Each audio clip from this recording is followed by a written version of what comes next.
that's the bottom line, because Stone Cold said so.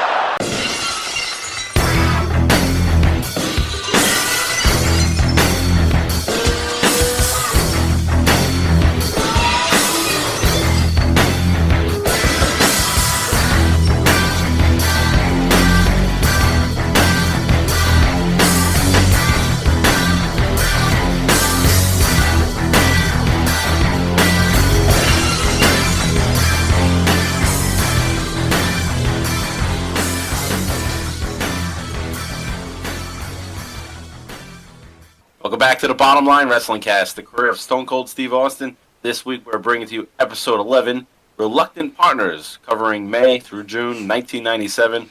I'm Mike Prue along with JV. JV, how you doing? Doing well now, man. A little choppy start to get through the technical difficulties today to get this this cast recorded, but we're here. Those are behind us. We're good now. Yeah.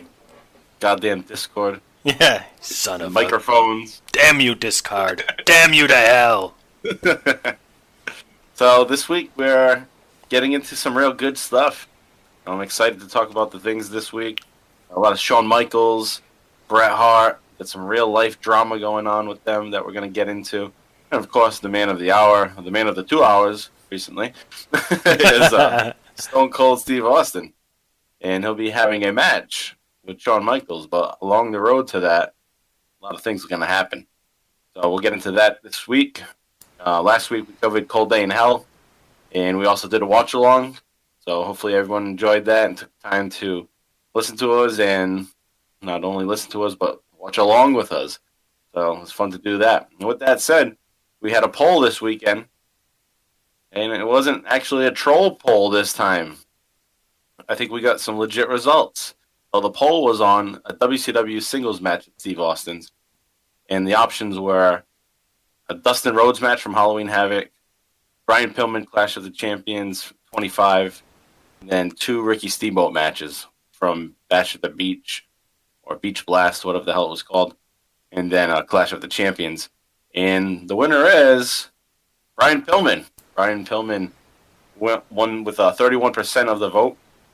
And then it was very close, though. It was 27% for Dustin Rhodes and one of the Steamboat matches.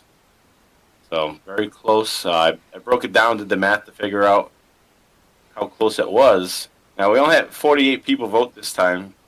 But, like I said, it wasn't a troll poll. So, we had maybe actual people this time. People just trying to screw with the poll.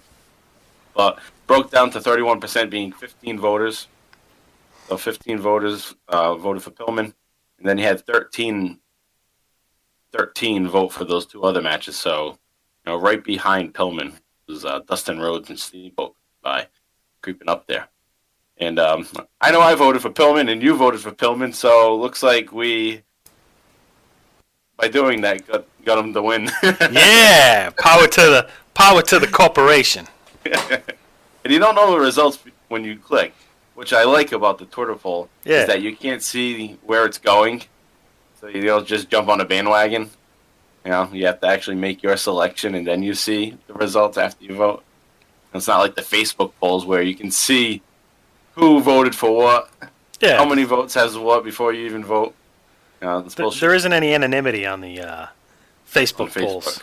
Yeah, and then you can change your vote too on Facebook polls. You just switch the radio button. Yep. That's a whack ass poll system Facebook's got. That's right. That's 1 point for the bird. Yeah, the bird.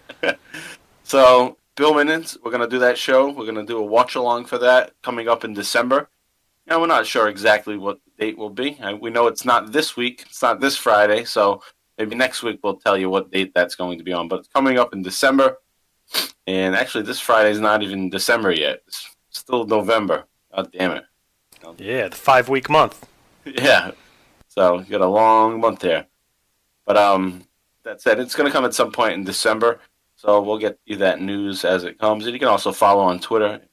We'll be updating over there as well.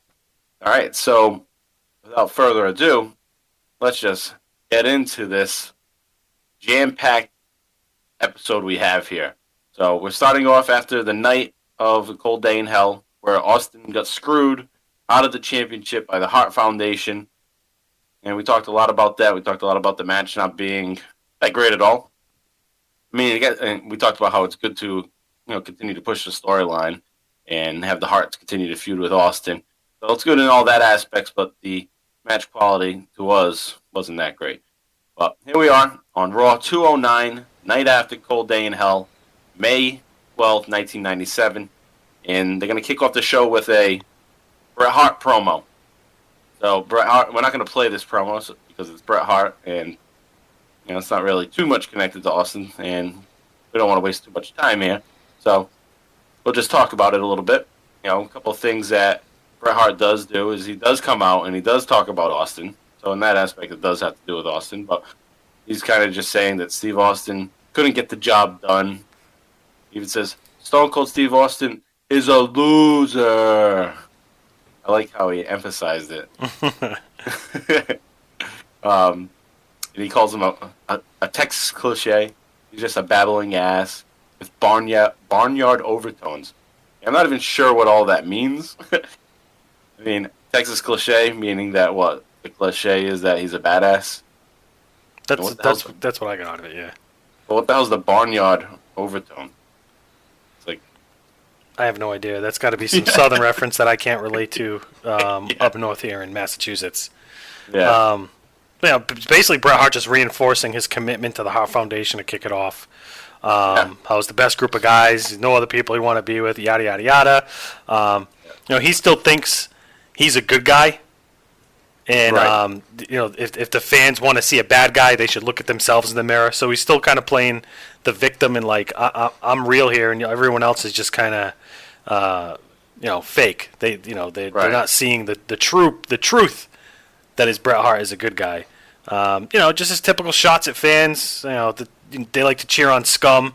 That's what America does. Basically, the standard heel Bret Hart promo up to this point. Yeah, and he even throws in his classic, dirty, rotten, stinking hyena. Yeah, Austin's a rotten hyena. The fans are hyenas. The fans are scum. And with that said, Bret Hart kind of has a point because you look around the audience, you have these posters from these fans in Delaware of a big heart trying to squeeze out of shit. There's a poster at the 7-minute mark in the episode. It says, "The hearts are farts. Hearts are farts." It's spelled hearts, not like Bret Hart, heart, JRT, spelled like the heart of your body. And then it has an R, like Toys R Us. Hearts are farts. Yeah, and then it's like a basic clip art looking heart. Trying to, it's squeezing out shit in the picture, which is pretty funny. And it's so the heart has an ass. Yeah, and the ass is squeezing its cheeks. And the mannerism, the facial expression of the clip art is kind of funny because it's like squeezing. It's like, dude, chill. That's how you get hemorrhoids. Yeah. Then you look around and you guys have shit flying everywhere. Too. Yeah. Actually, like colored in brown. Yeah, full color. So that's our analysis of the fan sign. Yeah, that's the scum of the crowd that Bret Hart's talking about. Yeah. So it's just more of that basic rhetoric, and Hart does lead us in with a surprise though, or leads out the surprise, saying that he has a big surprise. It's gonna shock everyone. It's gonna shock the fans. It's gonna shock his family. But then the crowd just kind of turns on him and says, "Go home, boo." So Hart kind of just fed up, says, "I'm out of here." He turns around, or he doesn't turn around. He gets wheeled around. Yeah. His wheelchair still. It's just like, "Davey boy, we're out of here. Roll me out." See me rolling. They hating. Now I wonder if he was supposed to just hold off on telling, the big surprise, because. Did he want the response to be go home, or whatever? Or did they know that that's what those fans would do, and then he would just leave, just turn around and say, all right, out of here then? I think they were just going to take any kind of heat and then just leave them hanging. Yeah. It was basically an ad lib at that point, like a, what do you call it, like a, just a spur of the moment. Improv, that's what I'm thinking, that's the word. Like an improv, Yeah. Yeah, it was a good improv. I liked it. I liked how it worked out. Just kind of like, fuck you guys, we're out. Yeah, I like it. You're not getting our surprise. So, that's the opening segment, and then not too long after, Austin's going to come out and do a segment of his own, an interview with Vince McMahon, and we're gonna play that clip for you. So take a listen to that clip. We'll talk about it on the other side, about 4.5 minutes. So see you then.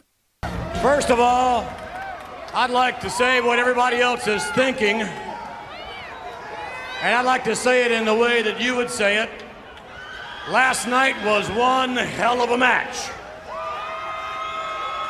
You're damn right it was a hell of a match, but the last thing I need right now is for you to come out here and start kissing up to me, because I'll knock your head right off your damn neck.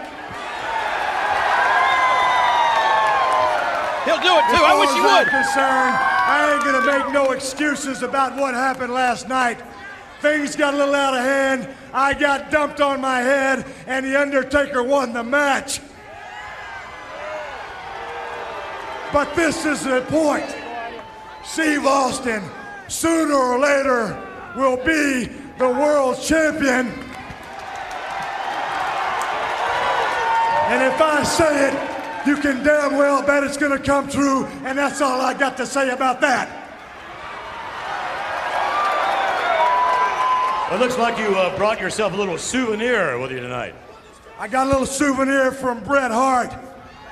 And if he's got the guts to come out here and take it from me, all he's got to do is roll his little ass on down and see what kind of luck he has.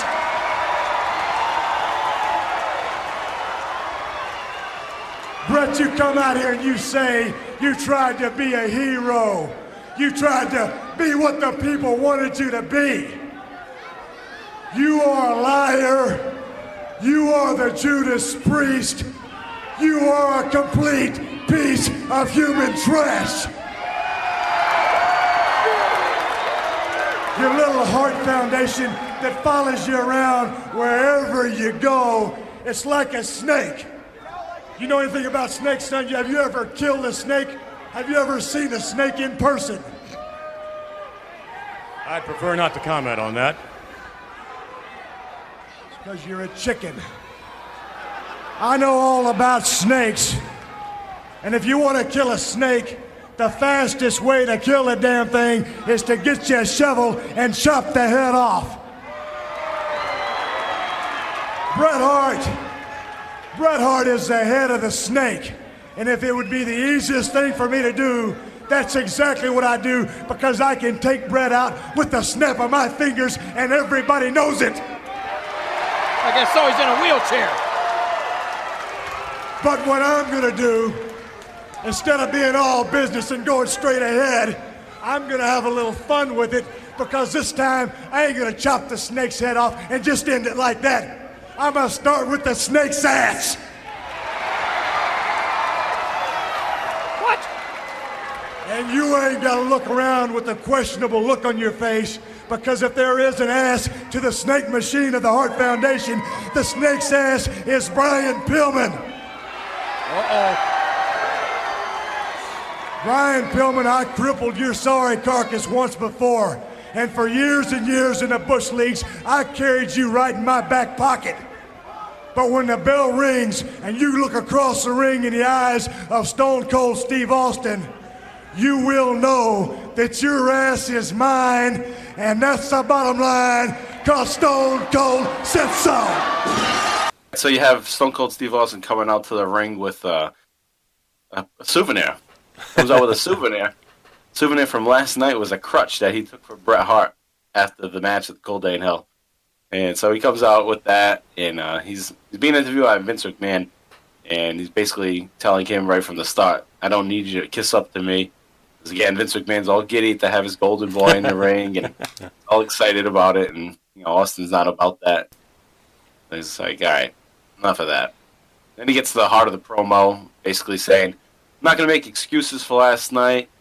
I am going to be the next world champion. I just happened, things happened last night, and I end up being the one that landed on his head, took the loss. So, he's basically saying, I'm not going to make excuses. He does allude to an excuse. He does say things happened that shouldn't have. The Hart Foundation getting involved, with Brian Pillman ringing the bell. Yep. And causing a distraction, which turned the tide of the match because he should have had it won at that point. But again, he's like not going to make excuses. So that's a good babyface trait, and it still makes him look like a kind of badass. Whereas it's like, yeah, I lost, but still not stopping there. I'm going to be the next world champion, which is good for Austin to say because it makes the title mean something. It makes the championship worthwhile. He's trying to get it. It's important to him. So he goes on to continue with Bret Hart, talking shit about Bret Hart. Piece of trash. He's a human piece of trash. Yeah. Complete piece of human trash. Yeah. Yeah, exactly. And a liar to boot. Yeah. So then he starts to talk about snakes. Yeah. And this segment's a little funny to me, this part of the promo, where he's asking Vince McMahon, you ever deal with a snake? You ever hold a snake? You ever see a snake in person? And obviously he has, because he's been around Jake the Snake Roberts before, I would imagine. Yeah, that's right. Sure, he saw plenty of Damien. Right. And Vince's response is just strange. He goes, I prefer not to comment on that. Like, what the hell like, what are you afraid to comment about holding a snake, or you haven't been around a snake? Yeah. I prefer not to comment. Why? So, it just seemed like a strange response. So immediately, though, after he says that, yeah, I bet. Chicken. Calls him a chicken. So then he gets into it. He's like giving an analogy about a snake. How you kill a snake is by chopping its head off. Well, he's not going to do that with the Hart Foundation. He could easily just go after Bret Hart and end the whole thing, but he wants to build up to that. He wants to go through the whole snake, and he wants to start with the snake's ass. So the heart's of the snake, and he's going to start with the snake's ass. And then Vince McMahon's kind of like perplexed about it. And Austin even notices, don't get all confused about it or perplexed about it. Brian Pillman is the ass's snake. Yeah. The snake's ass. So what he meant was he's going to start with the snake's ass. It's just, he's going to start with work Pillman. His way to the head, yeah. Which is work his way Bret to the Hart. head. Right, exactly. But just comes off as one of those another instance where Austin is using the word ass, and it just comes out bad. Yeah. Yeah, you can even tell, like, he's kind of like, oh, that did sound a little weird. No one ever looks at a snake and like, look at its ass. It's like, oh, you mean like Tail? the tail? The snake's ass? Yeah. But, nice try. Yeah, good attempt. A for effort there, Stevie. Yeah. But my favorite part of that promo that you just heard was when he refers to WCW as the Bush Leagues. Yeah, that was good. He's like, he's telling Pillman, he's like, yeah, I broke your ankle, I crippled you again, and I carried you in my back pocket in the Bush Leagues. Good stuff right there, because we're in the heart of the Monday Night Wars here at this point. And he's calling the company that has been kicking the shit out of Raw and WWF for months at this point. And he's just referring to them as Bush League. No, they're kind of on top at this point. So that includes that. Did you have anything on that promo? No, you basically covered it all. Just that sooner or later Stone Cold knows he'll be champ, which he mentions at the start of the promo. And if he said it, you damn well know it's going to be true. But no, you covered it all. Well done. All right, thank you. Now, I got a few side notes from just watching the episode of Raw that I want to point out. The first one is another commercial, the reality check commercial series. I saw that. On. With, they got a girl laying in bed, or a woman laying in bed. She's talking about how her out-of-shape husband doesn't really turn her on anymore, and he let himself go, and this big fat guy is just eating cereal like fucking mowing on bran flakes, box of bran flakes, dancing in his boxes. Yeah, it's fucking man tits all over the place. It's just bouncing around. Yeah, it's fucking nasty. And he's just singing just the sexy voice. Yeah, the fuck. How about some self-respect, buddy? There's no way you were paid decent or well enough to fucking go on TV and do that to yourself. He did get to lay in the bed with the girl, so. Oh, big fucking whoop. She was probably awkward as shit for her. She's probably like, what did I sign up for? Where's Shawn Michaels? Yeah, I thought that's what I was getting. Because she's way out of that dude's league. Yeah. It's an awkward commercial though. But I like these reality check commercials that we're getting. Yeah, they're I funny. don't know, they're funny. They're awkwardly good. So bad that they're good. Yeah. She starts it with saying, the choo-choo wasn't visiting the station anymore. That big guy's not getting it in at that point. Hell no. Probably can't even see his dick. But not until he gets it back in. Not until he starts to watch the WWF, though. Yeah. So once he starts dancing like Shawn Michaels and he's watching WWF, he's had a reality check. Now he can get the choo-choo back to the station. So basically, WWF's telling us, you're not going to get laid unless you watch WWF. Yeah. And you act like Shawn Michaels. Which I would think, if you ask the at that time, if there was any time ever where wrestling was really cool, top of the pop culture ladder. Yeah, it kind of was at this time. It was everywhere. Right around this time. Yep. Sure, and the next year too. Yeah. So that was one thing I wanted to point out. Another one is a great promo by Farouk. That has, he's kind of changing his character a little bit. He's becoming more militant, or black militant. And he has this, kind of racist-inspired promo about how black people have been held down in the WWF for years. And he ends up getting a title shot. Yeah, he goes straight for the throat, too, in that promo. He asks Vince, right to the point, when's the last time a black man held the belt? The answer is never. Yep. He's like, you had token blacks holding belts for a short period of time. He's like, you had like a Bobo Brazilla's the U.S. champion. You took that off him quick. That was a good-ass promo. Yeah, it was awesome. That's why I wanted to make note of it. And for you guys out there, you watch this episode again, check that out for sure. Yeah, it's a good episode of Raw. Yeah. All in all, it's a great episode. We also have the debut of Rob Van Dam. Yeah. On Monday Night Raw. Coming out with Jerry Lawler. Yep. Extreme crappy fans. Wrestling. Yeah. Who's playing the heel to ECW. Yeah. So Rob Van Dam is coming off now as a heel to ECW. And the crowd's even chanting, "You sold out." This show's coming from Delaware, so not too far from the heart of ECW in Philadelphia. What's he call ECW? Low budget, filled with low talent wannabes. Yeah. I mean, it's right and wrong. Yeah, he is. I mean, he's definitely. There's facts on both of those statements. I mean, everyone. Me myself, I loved ECW at the time, and it has this great cult following, and people to this day swear by it and think it's the greatest thing to ever happen in wrestling. But the reality is, when you go back and watch some of it, half the show sucks. You got a lot of talent that's not really talent. They're just in there taking bumps and taking shots, and they all like what they're right. They got balls. Right. What do you want me to do? Okay, I'll light myself on fire and jump off a 40-foot scaffolding.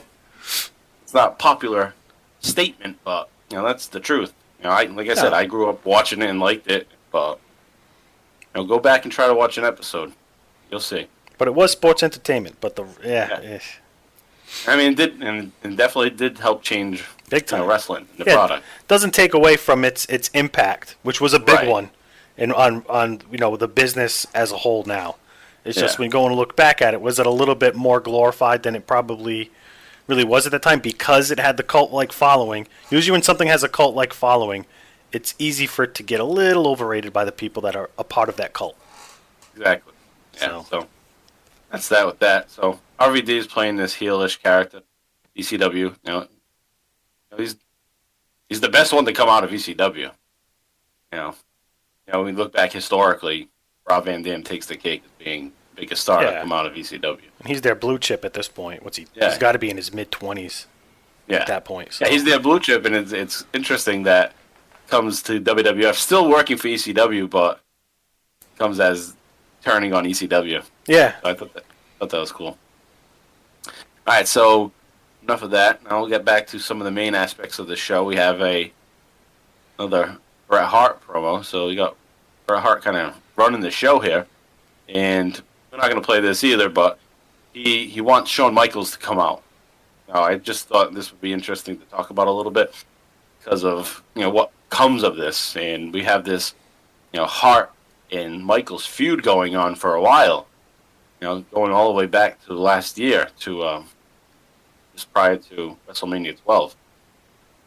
Shawn Michaels wins the belt, so Brett lets Michaels get over on it, does the job the right way, and passes the torch or passes the belt on to Michaels.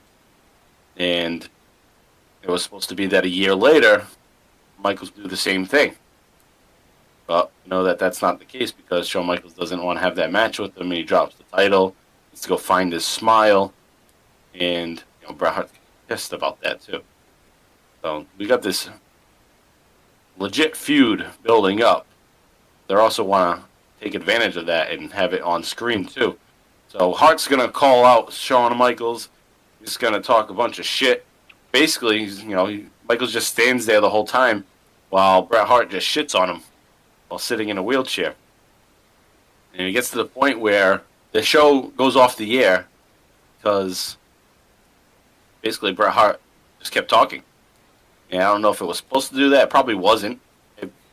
Looking through observers and different reports, it's that Hart went too long, maybe on purpose, so that Michaels' super kick wouldn't be on TV, and Michaels kind of pissed about that.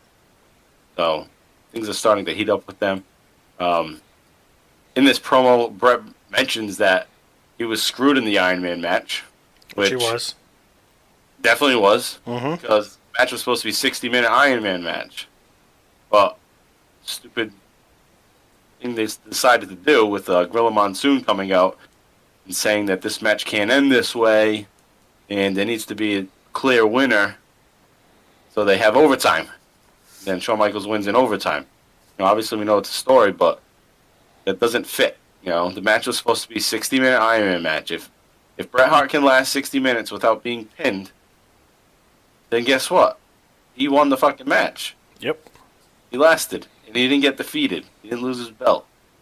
So it should have just ended like that, or they should have done it, the normal way, like somebody gets pinned during the 60 minutes. Don't go 60 minutes without a pinfall. Make up this bullshit overtime. So in that storyline aspect, Bret Hart has a right to say he's screwed out of the title because he went into the match thinking 60 minutes. He makes it 60 minutes, and then they drop on that like last second after working for 60 minutes. So he has a right to be pissed in character. And, Bret Hart, he seems as if he would be pissed in reality, too, that he decided to do it that way.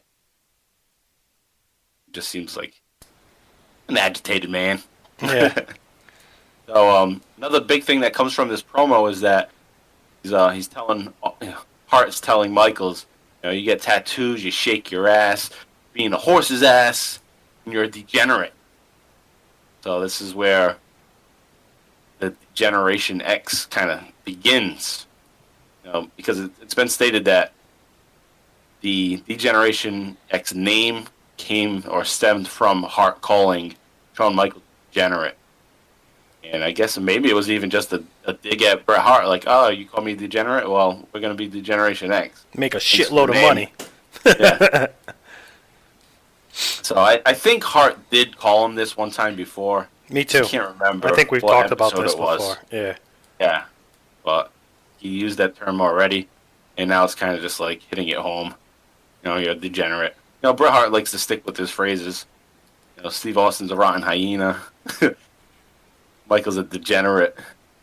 I love how Bret Hart calls Michaels boy toy all the time. Yeah. Like it's a dig. Canadian accent. Boy toy. Boy toy. You boy toy. You come out here, boy toy. You know what he means by that, though, calling him a boy toy. What? Like he's a gay... Like a homosexual? Yeah. Like he's a toy for boys. Oh, yeah, that makes sense, yeah. Yeah. Bret Hart comes across as being a homophobe. Yeah, on a couple instances during this. His old school, throwback Canadian values.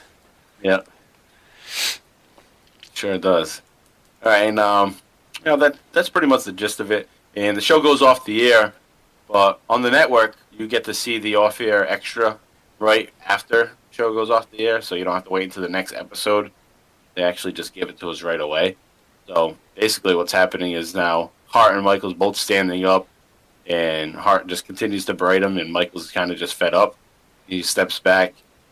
Hart's telling him you don't have the guts to do anything, and then Shawn Michaels just gives him a super kick, knocks his ass over tea kettle, falls back into the wheelchair, tips over, and it's just like a memorable moment. I remember that happening. Me too. It was a good sell by Bret Hart.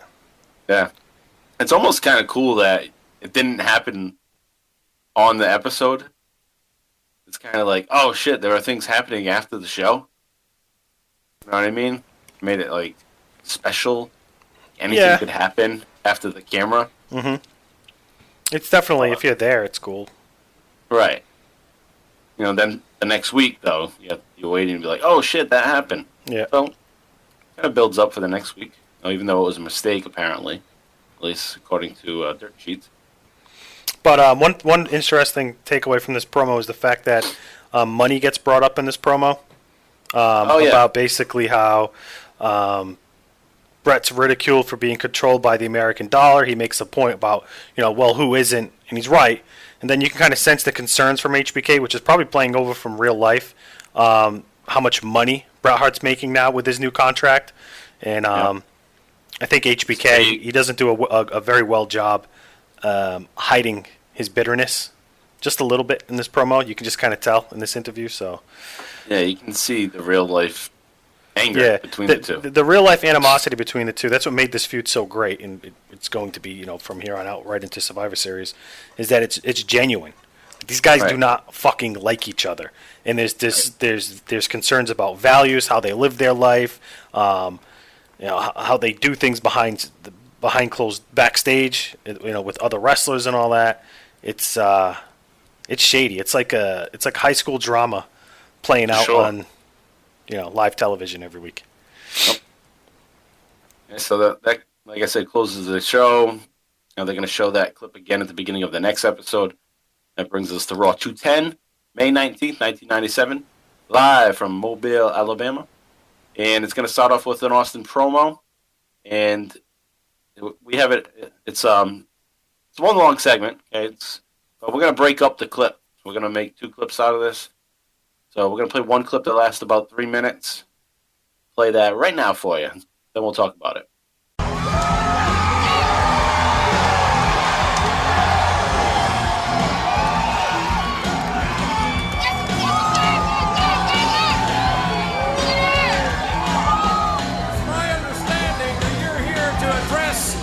Your actions of last week. You're damn right I want to address my actions of last week. I want to clear something up right now. I don't give a rat's ass about Shawn Michaels. The only reason I came out was because the Hart Foundation turned their back. I saw the cheap shot. I damn well took it, and that's the only reason I came out last week. I will say this, as far as Shawn Michaels is concerned, he can thank his lucky stars that Stone Cold was there because it looked like he was about to take a hell of an ass whipping. The Hart Foundation runs in a pack, but I'm weeding my way through that pack with Shawn Michaels. Without him, it don't really matter. Shawn Michaels goes his way, I go mine. The fact is, the Hart Foundation is the common denominator, but if you think for one split second that the two...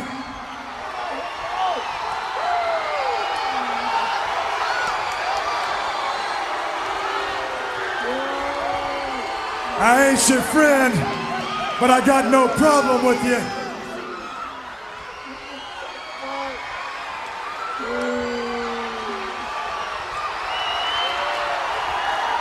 Let me tell you something, son. It wasn't too long ago when the Heartbreak Kid did the same thing for you. And you know something? You shouldn't flatter yourself. I didn't do it to save your ass either. I did it because I hate the Hart Foundation just as much as every other guy in the World Wrestling Federation. Now, Let me make one thing perfectly clear to you. I have fallen off ladders long before you ever got here, son. I have been tossed off of the top of 15-foot high steel cages long before you got here, son. And I'll tell you what, I might have gotten thrown off that stage up there, and you're damn right, it would have hurt, but the Heartbreak Kid would have picked himself back up and gotten right back in the game again. So believe me, you didn't do me any favor. I ain't saying you ain't tough. What I'm saying is, you might as well take your little bandana and go backstage before I kick your damn teeth down your throat.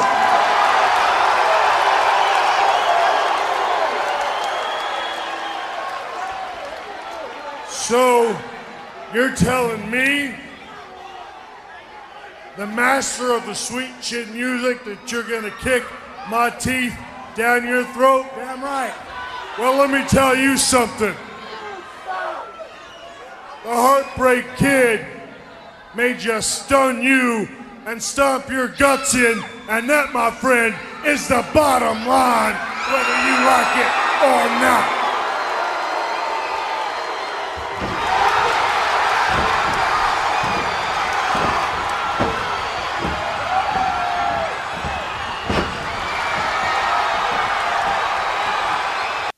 All right, so you had Steve Austin is coming out, and I was just trying to bring up some points that, you know, he's coming out because of the Heart Foundation. When he goes to help Shawn Michaels, he's only coming out because of the Heart Foundation. Yeah, it gives an opportunity for him to get his cheap shot in.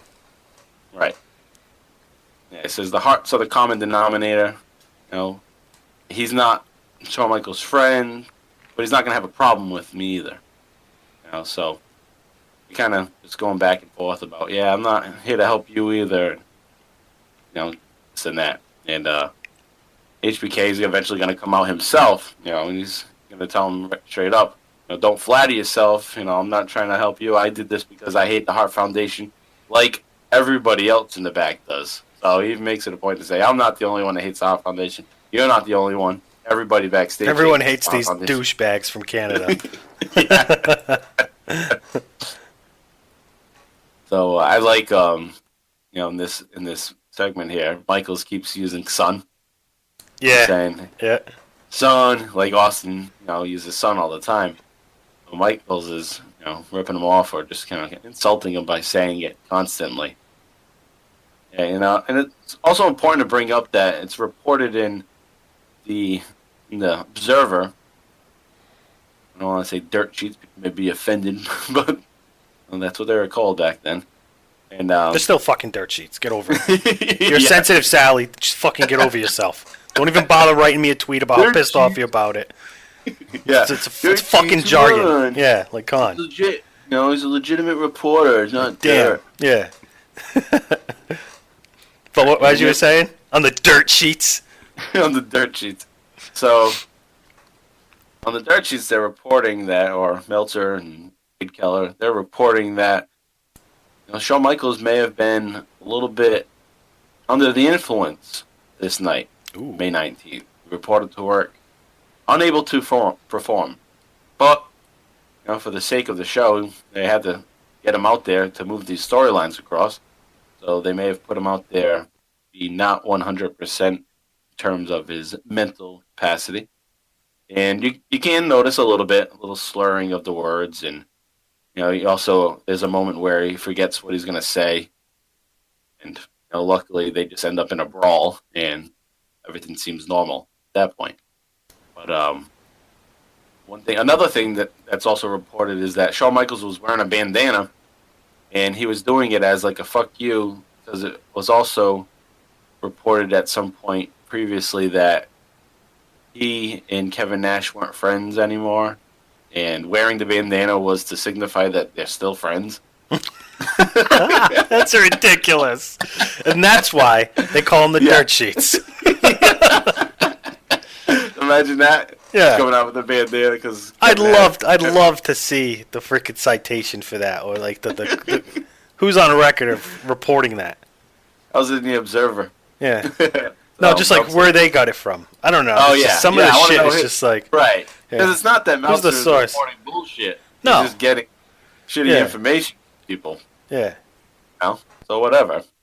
That's Like, why it's called dirt. HBK had his bandana on because Kevin Nash had his on, and they were saying they weren't friends. So when they Kevin saw Nash- each other on TV, they both had the bandanas on. Like, bro, we're still friends, guy. Like, come on. Get the fuck out of here. But it is funny. He does look crazy. The bandana does make him look like shit. Like, it's funny. With his cut his button belly shirt. It was big in the 90s for muscle people. Gym junkies. Yeah, what about the shirt? No, it wasn't on this one. Right, isn't it it's like a half cut, like a belly cut. That shit was in style. Yeah. If you were jacked, you're like, oh, I'm rocking my half cut fucking champion shirt. And it's a shirt with him on it, too. Is it? That's great. So he's poking Austin. He keeps poking Austin in the chest. Austin looks like he's actually pissed. Like, Yeah, he does.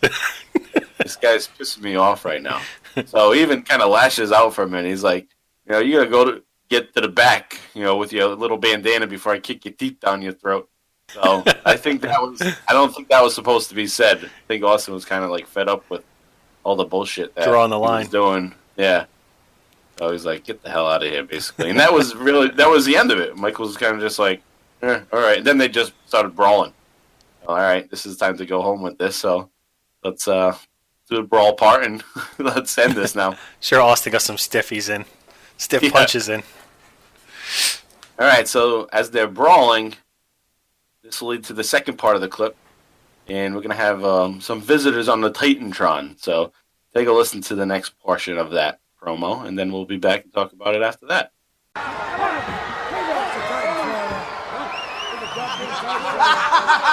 Hey, look at you idiots! You're typical stupid Americans. You're fighting amongst yourselves. You can't even get along between the two of you. I wish Brett was here to see these two morons fighting amongst themselves. But don't worry, Brett is going to be here in a few minutes. But Shawn Michaels and Steve Austin, look at you. You're both fighting for the same cause. You both want to get me and Bulldog and the Anvil and the whole Heart Foundation, but you can't even get along with each other. Yeah. But let me make it all a lot simpler for you. We will issue you a challenge to step in the ring with me and the Bulldog for these belts if you can get your crap together next week for the belts if you got the guts and you can get your crap together. Look at those morons fighting amongst themselves. A couple of chumps! Losers. I'll be more than happy to find a partner, but if those two Nimrods can't figure out that me and this SOB can't get along, it ain't gonna be me and Stone Cold. They want a partner, they want to fight. I'll go back there, I'll find myself a partner, and next week I'll come out and clean some house. You ain't cleaning nothing up at the toilet. I don't need your sorry ass. What I'm gonna do, because Gorilla Monsoon says I have to in this type of federation, I'll find some piece of crap that weighs 75 pounds, or he might be 75 years old. But the bottom line is, it ain't gonna be you in my corner, because I don't need nobody in my corner. You know something, the only toilet I'm gonna the only toilet I'm gonna clean.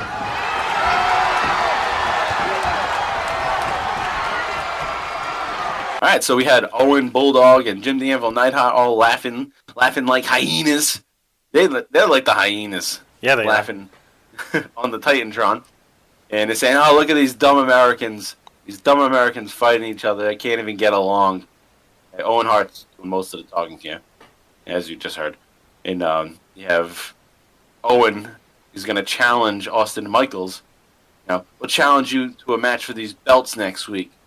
If you can get your crap together. He wanted to say shit, but he had to censor himself saying crap. Because literally there's shit going on backstage. Yeah. And Owen Hart kind of meant that probably. Like, you need to get your shit together, Michaels. You're on fucking drugs right now. Yeah. So you can get your shit together next week. You can have a championship match with Owen and Bulldog. And, they don't want to be partners, though. So Austin and Michaels are arguing about this. Michael says he'll go into the back. He'll find somebody else to be his partner. Austin says he'll do the same. He doesn't need a partner, actually, is what he says. He doesn't want a partner. He says, I'll find some 75-pound or 75-year-old. 75-pounder or a 75-year-old.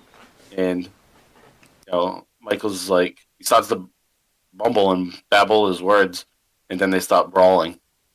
Austin had just said, the only thing you're going to do, Shawn Michaels, is go clean the toilet. Michaels tries saying something about a toilet, and it doesn't come out well. No. And then he just stopped battling. You've noticed how hard Austin is, like, yanking on JR's arm while holding the mic?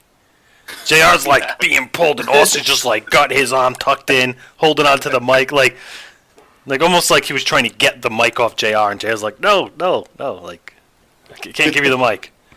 It was funny. Did you look at it? It looked like he's basically ripping JR's arm off while trying to hold the mic and get his words in. All right, so we have a few more side notes on the episode. This episode, just a couple things that happened that stood out as being a little notable. Is that we have the first round of the King of Ring coming up here, and Hunter Hearst Helmsley, who we know goes on to win the King of the Ring, loses the qualifying match.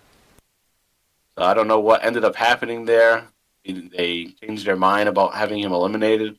Maybe they were even playing a rib on him, like, oh, yeah, we promised you that you're going to win last year, but screwed up with the curtain call. So we said you'd get it this year, but now we're booking you to lose in this first round qualifying match.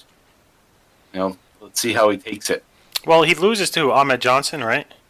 Yeah. In the qualifying match? Isn't it like right around this time Johnson starts having his health problems? Not yet. Not just yet. Okay. Yeah, a little while. All right. So, and, maybe, I haven't read anything about this, but it would be interesting, or, it would be a cool thing if they were like, all right, let's test Hunter, see if he's willing to play like a good boy and just take the loss and not say shit. Yeah. Just do the job. And if he does just do the job without saying shit, we'll make up a reason for him to be back in next week. Yep. Who knows what actually went down, but he ends up back in next week. Or actually, it was in this episode that he's back in because Vader is not around. A big surprise. It's either Vader or Sid not around. So, ends up working out. Hunter gets back in and ends up winning the whole thing. At the 23-minute mark of this episode, Jerry Lawler's interviewing some Alabamians. Yeah, this is sad. This poor guy and this poor kid. Yeah. I kind of felt bad for the kid because he looks like, he's... Yeah, it could be something Yeah, with the guy. A little slow. And I'm just like, man, totally taking advantage. And the shit Lawler's saying is just brutal. Like, you let Lawler interview him? Like, man. Yeah. Well, obviously on purpose to make fun of him. Yeah, but oof, he went right for the throat. But he had that classic joke. I mean, it's been heard numerous times, but it says that if you and your wife got divorced, would you still be brother and sister? The guy doesn't even know how to answer it either. He's just like... Well, it took him a minute to register, and then he kind of smirked like, I get it. But he wanted to be nice. He didn't want to be a dickhead on TV. Jerry Lawler just comes off looking like a dickhead. Yeah, which he's... Yeah. He's good at that. In a way. He gets off. He gets off on that. Oh, yeah. Shawn Michaels is in the back. He's looking for a partner, and he recruits Ken Shamrock to be his partner. And this is one of the interview segments where you can tell, like, Michaels doesn't know where he's at, basically. His eyes are off camera, so he's basically it's like SNL. He's reading cue cards off the screen, off the camera, because his eyes keep looking off camera while he's trying to read about what he has to say. And he's basically just saying, Ken Shamrock's the world's most dangerous man. That's it. That's what he basically keeps saying. And then that, this is the end of the segment. But another thing that, Shawn Michaels apparently this night, fucked up in the back, was just being a pain in the ass. And he didn't want to be in this interview with Ken Shamrock. And he complaining about it, bitching that he has to put over Ken Shamrock. Like, why the hell do I got to put over this new guy? So he's a little dicked off. He's on drugs. So. Yeah, he's dicked off, but he also knows he swings a big stick as far as doing what he wants. His position and getting away with what he wants. Because, hey, you don't want to treat him right. He's just going to jump ship to the other show. No, exactly. He's going to even threaten that very soon that he's going to leave. He actually does leave for a little bit. All right, and then just one other side note that's definitely worth checking out is you get the personal interview series continues with JR. Past couple episodes, he had a personal interview with Goldust, like a behind-the-scenes, reality story. No face paint, story. nothing. Right, exactly. Dustin Rhodes. Right, with Dustin Rhodes. And now is first of like 5 parts over the next 5 weeks where JR is going to interview Mankind. And this is where, we finally get to learn about Mankind's past, and even it's the first mention of Cactus Jack in WWF. Yep. The first mention of Dude Love, who at this point we don't even know anything about, other than that they show us the video. Backyard wrestling. Yeah, of his backyard wrestling. And every time I watch it, I think, he's talking about he's Dude Love, and he's going to go to Madison Square Garden, and then he has his buddy on the side of him. He's like slapping him in the chest the whole time. And then he's just like pointing to the camera like he's his manager or something. Yeah. It's just like, I don't know what's up with that kid. Something seems strange about that kid. Well, it could be said. Some might argue that what they're doing as a whole is strange. So yeah, right. They're like 18, promos in the back. But I think it's great, and this is definitely. This whole interview segment, everything that JR ends up having with Mick Foley, Mankind, Cactus Jack, Dude Love, whatever the hell you want to call him, Mick Foley, we'll call him. Really kind of got the fans on his side. This is what started to get fans on his side, because you really got to see inside the life of Mick Foley. Right. Why he is the way he is, his background, and that's where you get a lot of the sympathizers that really started to, cheer Mankind in a sense, feel bad for him, want to see him succeed. But one side note I did have, I'd like to add, is that on the same Raw, Farouk actually wrestles Rocky Maivia. Yeah. And at the start of the match, Farouk tries to get Rocky Maivia to join the Nation of Domination. Obviously, Rocky Maivia, declines. Farouk ends up beating him anyway. And two collegiate athlete alums. You had Farouk from FSU, which they say during the match, and Rocky from Miami, which happened to be rivals, in the 90s, which was a big, big, big rivalry. Huge. And one big takeaway here is you can tell that Farouk likes Rocky Maivia, because he actually prevents the Nation of Domination from jumping Rocky at the end of the match. Oh. He calls them all back, like, no. So maybe even at that time they knew that Farouk wanted to recruit Rocky. Yeah, possible. Or, just coming off his promo where he looks like, where he's kind of trying to pitch the whole, the united black front. Right. That's him trying to say, like, no, Yeah, he's like, we don't do this. Yeah. But, that was my side note takeaway. Yeah. Throw it in there this week. Another thing with that is The Rock, Rocky Maivia, gives Farouk a rock bottom. And Farouk just kicks out of it like a normal move. Well, what the Rock's using? Like a flying? He's either using the shoulder breaker or the superfly, the splash off the top rope. Yeah. At this point, that rock bottom, I think it might have been the first time he used it. Yeah. But obviously it wasn't his finisher. It's just filler. Yeah. All right. So Austin's in the back. He's looking for a partner, and he's gonna knock on the door. He's gonna knock on the door. It says Sable on it. So Sable's locker room.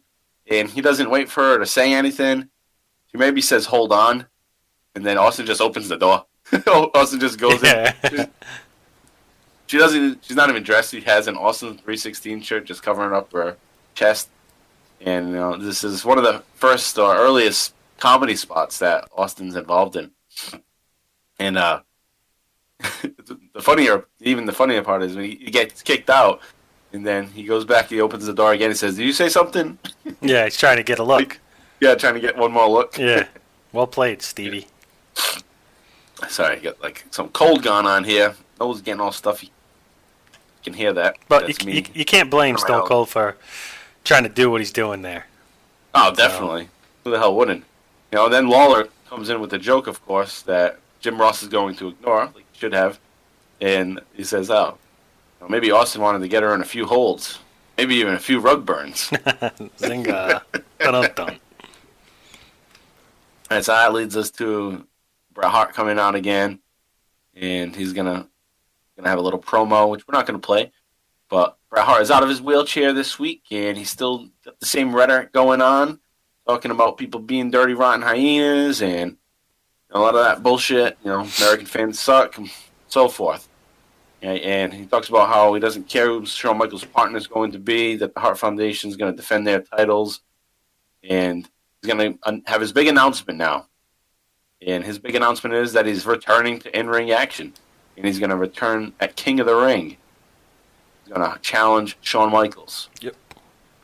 And so at this point, they're going to that finally. They're going to that Hart versus Michaels match, and it's not a surprise. Maybe to some people that haven't watched this yet. Most likely you have. That match does not happen at King of the And the heat for Bret Hart during this whole promo, it's legit heat. I mean, they're in Mobile, Alabama, and you got Mr. Anti-American up there right now, Bret Hart, and they're really booing him to shit. Like, this is like peak level heat for Bret Hart when you watch this. You got fans throwing shit in the ring. Pillman gets hit a few times. He's basically in the back while Bret's doing his thing, just like taking dodging shit from the fan, dodging it, trying to kick it out of the ring. So, nuclear level heat here for Bret Hart in Mobile, Alabama. Definitely. So that's his major surprise that he was gonna have earlier or last week, and they never got to it. So this week he's saying he's gonna challenge Shawn Michaels at the King of the Ring. A stipulation, which there was some logic behind at the time, is that it's going to be a 10-minute match. So instead of a 60-minute Iron Man match, it's going to be a 10-minute match. And the reason why they wanted to go with that is because they didn't think Hart was fully ready to be back in the ring. So they were just going to go with a 10-minute match, and Shawn Michaels would get screwed in the match somehow by Hart Foundation, and then it would build up again to a bigger match down the road. But they're just going to end up scrapping this match totally. I think because of Hart's still that the doctor tells him it's they're not ready yet, dude. Not time to get back in the ring yet. So Shawn Michaels gets on the Titantron, and he's basically saying, you couldn't beat me in 60 minutes. What makes you think you could beat me in 10 minutes? And then he even goes a low blow here, low brow. That you can't even go 10 minutes in any situation. You've had some sunny days, my friend. So, know what he's alluding to there, right? Yeah, I mean, there's tons of stories about that, so. Yeah, so who knows if it's true or not, but either way, not true. That's a fucking dickhead move. Either way, it's a dickhead move. Yeah, either way, yeah. I mean, Jesus. It's live TV. So, Hart obviously pissed. You can see Pillman look at Bret Hart like, whoa. Yeah, I mean, Bret's married, he's got kids or whatever, and he's got his family. And he's a very family value-oriented guy. So to make that type of accusation is, especially on live TV. Right. And knowing like the backstage rumors with Sonny and everything, just as a performer as a whole, I guess, didn't really. Shawn Michaels had previously said something too about Bret Hart, saying that I've seen him on tour. You're not all this white man in shining armor or whatever, and basically you're not that good of a guy as you pretend you are. So he got a lot of heat from his family for that. Bret Hart did. And he was pissed off. I guess he would go around the back and with his friends, like, if I get a chance, I'm gonna knock out Shawn Michaels. He's looking to full cock him. And now this, makes it even worse. So it's building up here between them in real life, not just here for this match that they're building to. It's the real life heat going on here. Just week after week. You're having these instances where pissing each other off, going back and forth.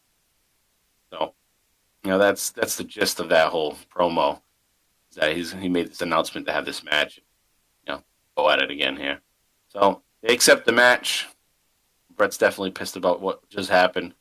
And if I was Shawn Michaels, I'd freaking be running out of the building after it's an off Hart. But in this situation here, you got Shawn Michaels, who's doesn't really care because he's on drugs, so he's just saying whatever. Yeah, he's high as a kite. He don't give a shit. Yeah, he don't give a shit tonight. He don't care about consequences. He don't care about anything.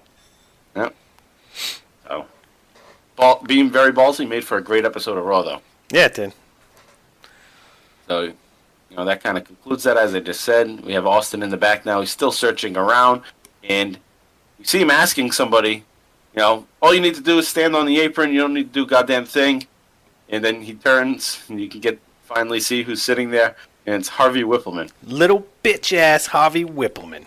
So basically, he did what he said. He looked for a 75-pound man. Yeah.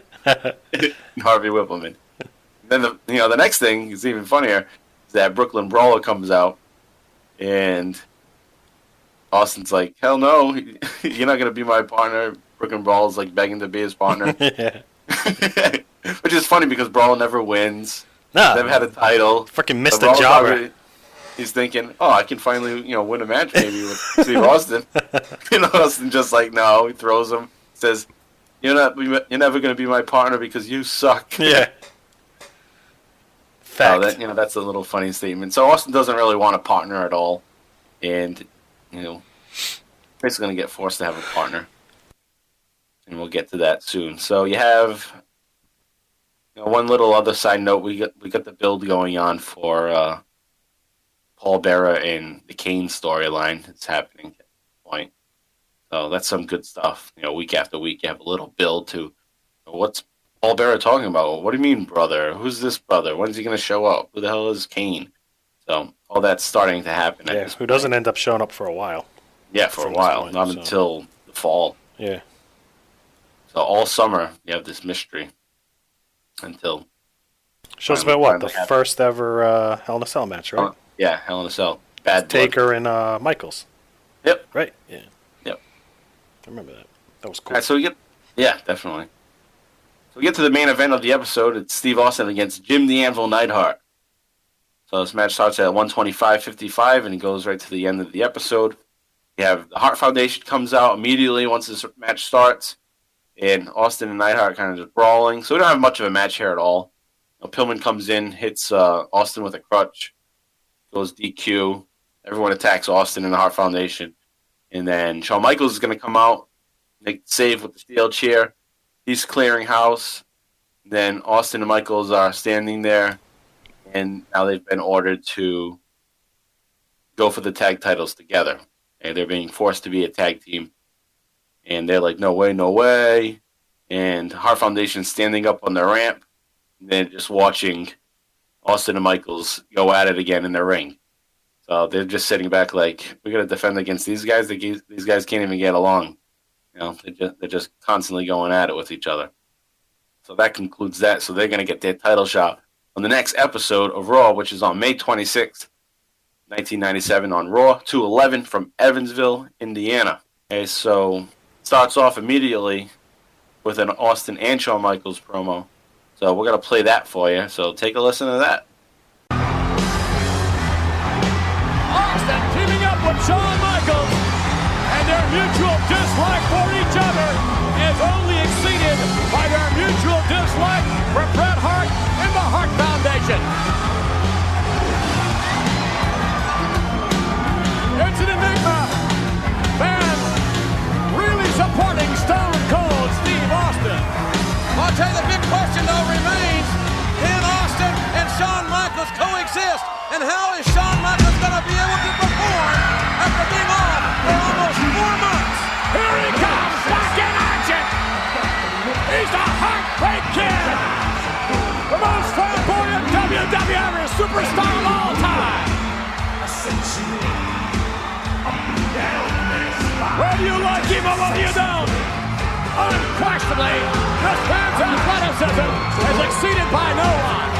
But as you stated, is there going to be ring rust on Shawn Michaels? We're about to find out tonight as Michaels and Austin, reluctant tag team partners, team up in an attempt to take away the gold from the British Bulldog and Owen Hart. And JR's in the ring. Gentlemen, I don't want to start an argument here, but I I know that everybody's wondering this question. Can you two men put aside your personal differences and coexist tonight in an attempt to become the new WWF Tag Team Champions? Can you coexist? Since I'm the captain of this... Well, who says you're the captain? Shut up. As far as being the captain of this tag team, you're damn right I can coexist with anybody if it means taking something from the Hart Foundation. But let's get this straight, I still don't like your sorry ass. I got news for you, pal. Nobody likes me. But tonight, the two meanest SOBs in the World Wrestling Federation, you and me, are gonna kick some ass.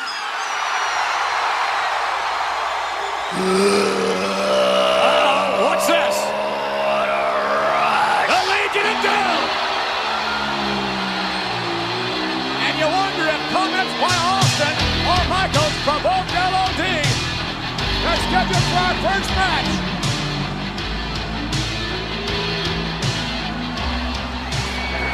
You get by, Brett. You get by Owen Hart. You get by the Bulldog. You're good at making people make promises. Make them promise us. Give us a title. One more. If you win. If we win. If. When we win. If you want a shot, you got it, pal. That's a promise. Animal Hawk, the Legion of Doom. And Michaels and Austin. Nobody. I'm not scared of anybody. I'll give him a shot. I'll give him a shot. All right, so we know Shawn Michaels and Steve Austin are set to have their tag team title match later in this episode. But they're, when they get into the ring during this promo, they're just arguing about who the captain is and who's gonna kick ass and just kind of nonsense. And as you heard, LOD comes out.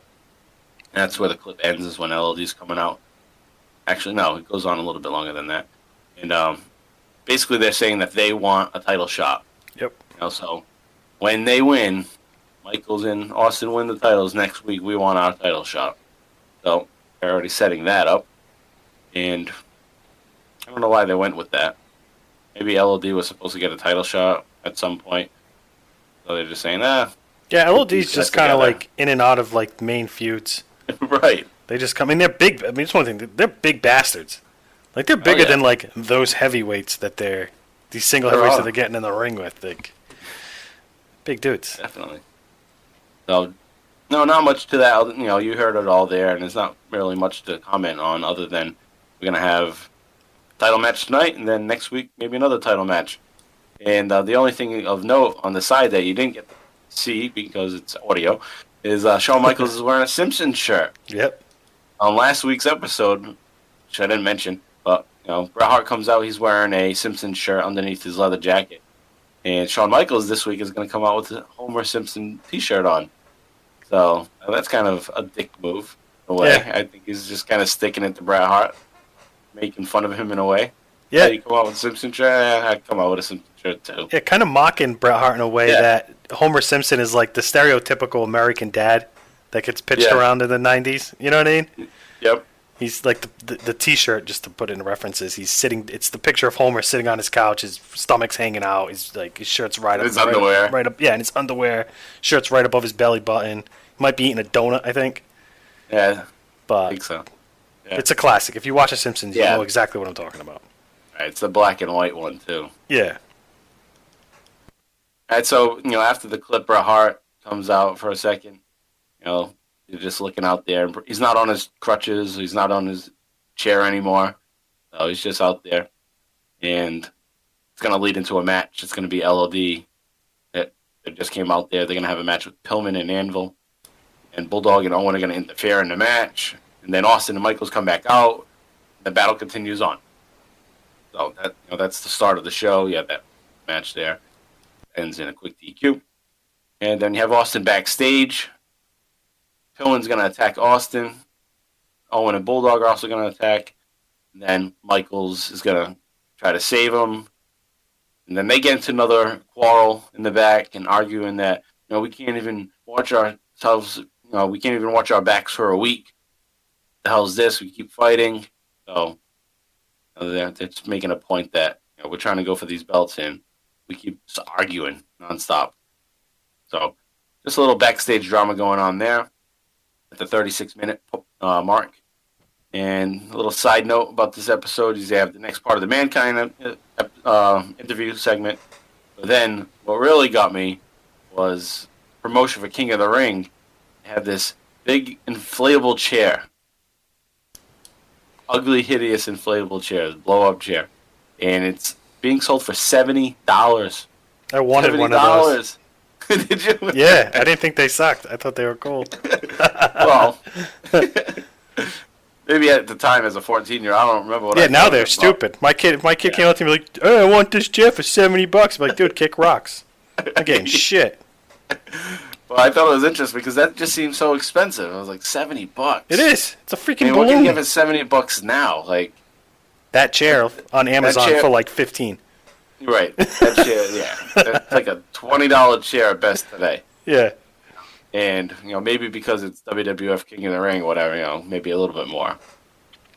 Maybe $70 today, somebody could sell it. I don't know. No fucking way. If that showed up on TV for $70, no one would buy that. $69.99. No. I mean that literal one, from 1997. Yeah, maybe probably. You could maybe get it for that price now. But, Economy was booming. If there's a 2018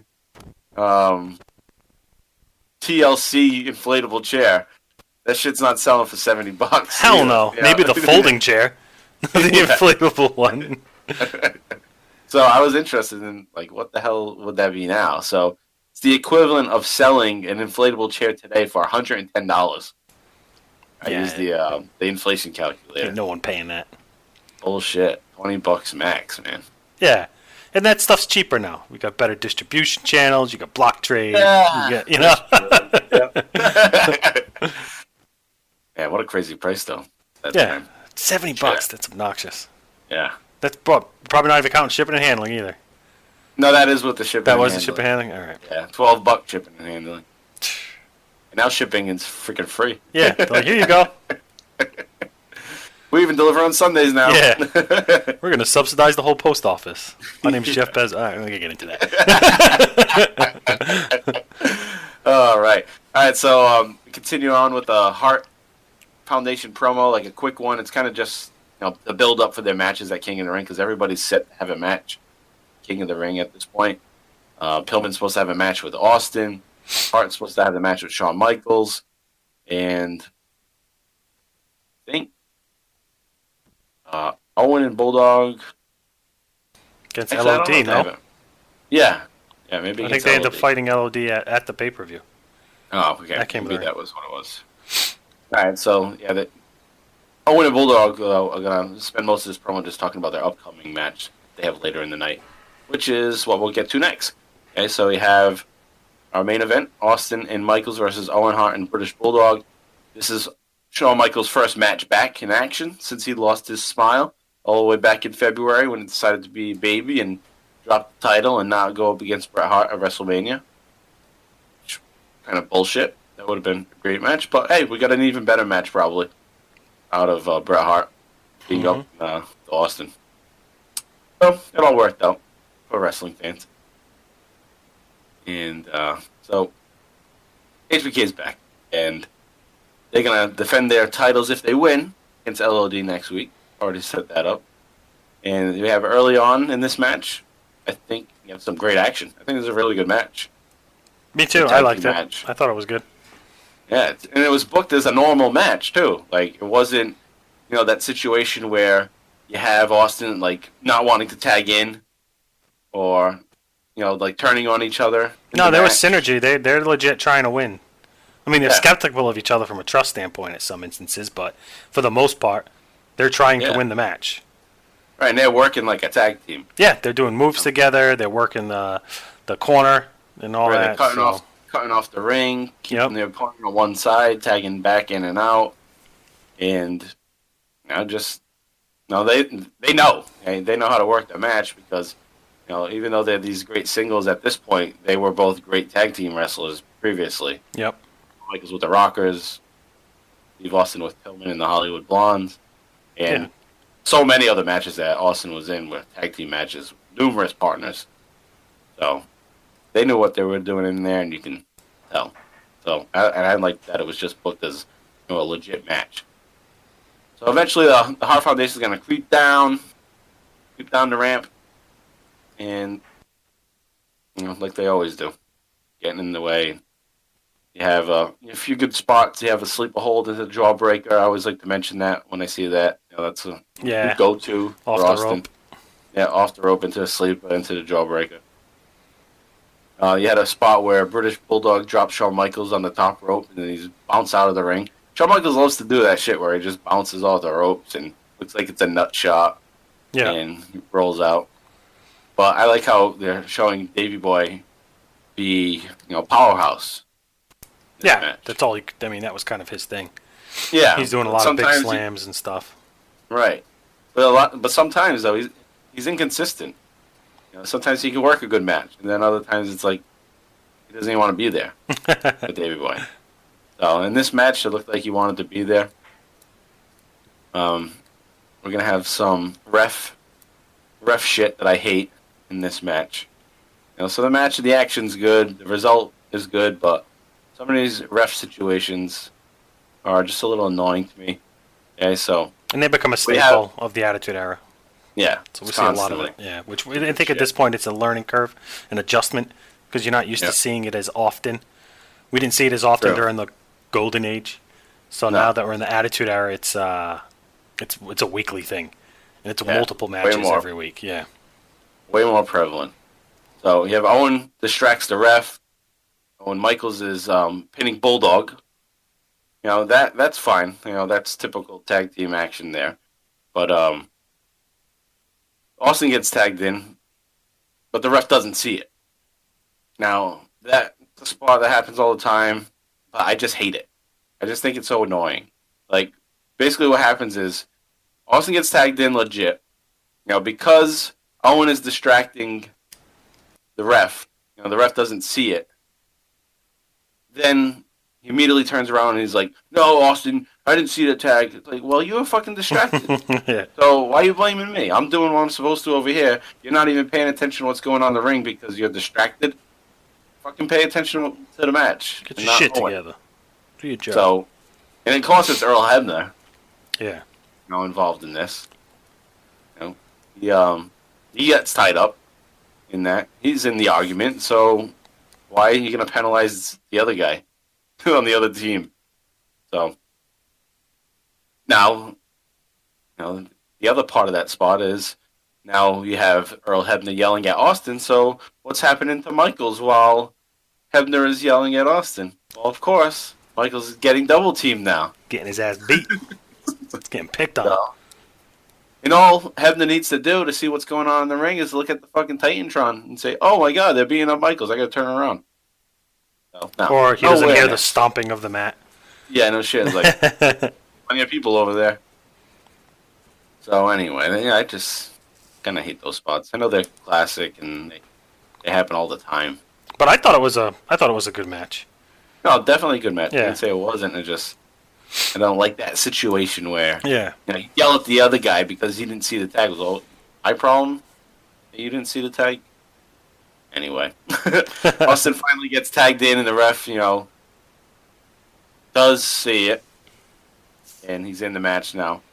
And Michael gives sweet chin music to the Bulldog, and Austin covers for the pin. And then Hebner gets, counts 1, 2, 3. And then you got the new champion. So you have that little back and forth where the ref doesn't know who belongs in the match, a little shake up. Shawn Michaels is able to take advantage of that, give Bulldog the kick, and then Austin is the legal man, so he covers him up, and they win the championship. And this is Austin's first championship in the WWF. So, that's noteworthy for our show and our trek through Austin's career there on episode 11. Austin gets gold for the first time. Congrats, buddy. Yeah, I love those titles. I like that tag championship belt. Looks cool. Yeah. One of the cooler belts. Nice plate, yeah. Yep. All right, so this puts Austin now even more so on the level of Shawn Michaels, Bret Hart, he's winning a title with Shawn Michaels, so he's definitely star quality. Yeah, he's got some gold now. Yeah, and we know that at this point anyway. It's not a surprise. He's selling T-shirts like crazy. The place goes nuts for him. He's basically what the whole show is centered around. So we know he's a top star, but they just keep putting him with other top guys in the different angles. And so the Hearts are going to come down. They're going to attack, and they're going to go after Michaels. And Austin is getting his championship belt. He looks in the ring, sees Michaels getting his ass kicked, just keeps walking. But, he does see Bret Hart. So yeah, he does he makes his way up the ramp towards Bret Hart, if I'm not mistaken. So kind of, you can either say, oh, he's ignoring Michaels getting beat up, or he wanted to go after Bret Hart. And that's what he was trying to do, is that he wants to go after Bret Hart and just kind of take him out. And they're going to say that this is what causes Bret Hart's injury. Basically, again, he wasn't ready to fully work yet. So this attack on Hart from Austin is what puts him out, storyline-wise. And actually, Austin hurt his neck in this match, too. Yeah. Like, legit hurt his neck. And he's not going to go for surgery. He's wrestling with a broken neck, basically. Yep, and they're worried about it. I know there's a concern leading up to the King of the Ring match, too. Yeah. It's not going to get better in 2 months. Nope. They're at SummerSlam, obviously. All right, so that concludes that segment. That's basically pretty much the end of the show. Austin goes backstage and just adds more fuel to the fire with his reluctant partnership with Michaels. Is that I didn't need Michaels. I did it all by myself. Kind of just sticking it to Michaels, like, yeah, I told you I didn't need a partner. You didn't do shit for me. Even though we know that's not true. So it's definitely a heelish comment. But Austin is that babyface heel, basically. And then Michael's going to come back and says, it's bullshit, basically. And they're just arguing in the back. But now they have to defend their titles next week against the Legion of Doom. So they need to get their crap together, as Owen Hart said, for next week. And there we are next week on Raw 212 from June 2nd, 1997. And we're in Huntington, West Virginia. This is the go-home show, King of the Ring. And it starts off with a Hart Foundation promo where we see a re-injured Bret Hart. And Bret Hart's going to say he can't wrestle Shawn Michaels. So I'm going to play that one for you. That's a little of a lengthy promo. It's about the six minutes.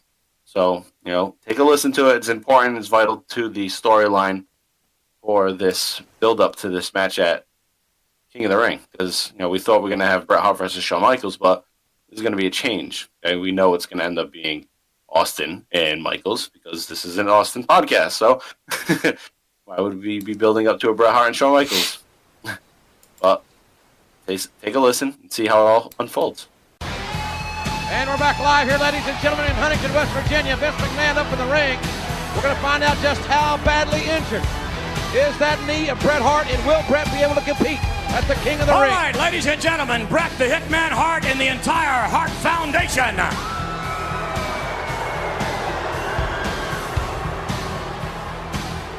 And Bret, I know that you, and certainly you, Bulldog, and you, Owen Hart, would like to meet, yes, of course, would like to meet the gentlemen that are about to join us now on our Titantron.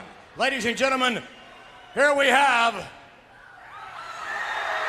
HBK, along with Stone Cold Steve Austin and Bret Hart. Those gentlemen, along with the entire world, want to know the extent of the injury, or should I say the re-injury. Will you be able to compete at the King of the Ring? Unlike the great Canadian Donovan Bailey, who incidentally smoked Michael Johnson yesterday. Isn't it funny, all these guys from Texas with their bad legs and their excuses? Well, I got an excuse, and that excuse is right there, Stone Cold Steve Austin has took it upon himself over and over and over to jump me. And now, I'm on crutches, I've been in wheelchairs, I've been kicked, stomped, abused by American wrestlers. And it's the simple fact that they just don't want to allow me to step in the ring with them. So Shawn Michaels, you don't get your big dream match. My doctor has advised me that it would be a huge, huge risk for me to come back. And you owe it all to that scum, your partner, Steve Austin. And now, the King of the Ring match is not gonna happen. You're all both gonna have to wait to get your hands on me. Well, surely you must be upset with this, Shawn Michaels. Well, you know, I do have a little bit of a problem with this. So first of all, you can always count on a Canadian smoking everybody in the U.S., but that's got nothing to do with the World Wrestling Federation here. Brett, you talk about making excuses, and here you just keep knocking them out one after another. But who do I have to thank for it? My good old buddy, my tag team partner, Stone Cold Steve Austin. You left me out there getting beat up by 4 guys. I can almost live with that, Steve. I can almost live with that. But the fact is, you took away the one chance that I had to rid the entire United States of Bret Hart. And for that, Steve Austin, I do fault you whether you like it or not. Well, see, that's your problem because you sit there and say the United States and Bret Hart. I don't give a rat's ass about any place. I tried to take Bret Hart out for good. Maybe I didn't get the job done. You tried to take him out for good someday. What you've done, Steve, is not take him out for good. You've now eliminated any fact of being able to keep him from wrestling in the United States. Now all the options are left up to Bret Hart. And why? Because of you, Stone Cold. Whether you like it or not, you're the cause of all of this. I didn't cause anything. If you think I failed at what I said I was going to do, no, because I ain't through with Bret Hart yet. But don't you ever say that I failed to do the job right. I'm not saying you failed to do the job right. I'm saying you didn't do the job at all. You didn't do it at all. What? You didn't do it at all. You hardly hear. Why don't you come over here and find me and I'll whip the hell out of your ass instead of Bret Hart's ass. I ain't a hard person to find. All you got to do is walk your little carcass over here and I'll break your little heart. I think there's Shawn Michaels headed. Apparently he's headed toward. Well, tell him to come on. Austin's locker room. What's your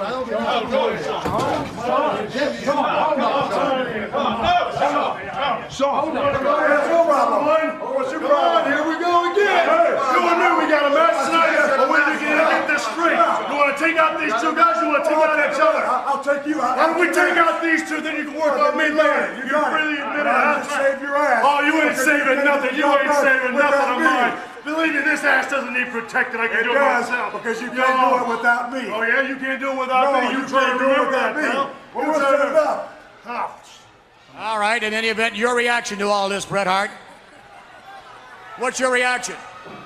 Just a minute. Wait a minute. Privacy.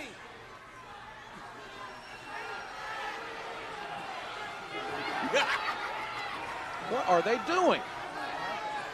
Bret Hart's got some kind of Can we get a reaction, please? You know, Vince, we're enjoying this lovers' quarrel so much that I got a proposition for you, Stone Cold.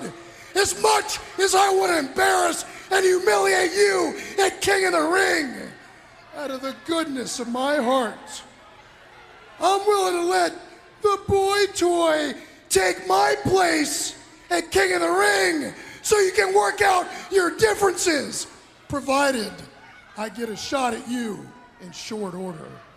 Well, you got yourself a deal, son. I'll take on Shawn Michaels at King of the Ring, and I'll kick your little crippled, raspy, hoarse voice ass on Monday night, that day after I get through with the Heartbreak Kid. And that's the bottom line, because Stone Cold said so. Oh, I don't think Pillman liked that at all. Will Shawn Michaels go for this deal? Ladies and gentlemen, Stone Cold's ready. Will Shawn Michaels be ready? We'll find out when we come back. All right, so basically, Shawn Michaels is kind of pissed off at Steve Austin because part of the stipulation for the match was going to be if he couldn't beat Bret Hart in 10 minutes, then Bret Hart would agree to never wrestle in America again. Never never wear my wrestling boots in America again. Yeah. Something like that. So Bret Hart happens to lose in 10 minutes. He's out of America. And Michaels is pissed that Austin took that away from him by injuring Bret Hart. he was being selfish and he wasn't successful in it. Bret Hart will eventually be back. And Austin, was kind of pissed off a little bit, saying, I was trying to get him or whatever. And they're just, going back and forth, kind of, pissed off. And one thing I did notice that it's just perfect because I just listened to Austin talk about how what came about. What? All that, Yeah. Hey, to your listeners out there, JV's been keeping a secret from us for a long time on this. That he has a killer Stone Cold impersonation. Like one of the best. But he'll get it out there someday. Yeah, when we get 100 votes on a poll or something, I'll reward everybody. So, the origin of what basically is that Austin was just doing it backstage to kind of rib people. People will be talking to him. That makes it even cooler. They'll say, what? Then they'll be like, just repeating themselves and go, what?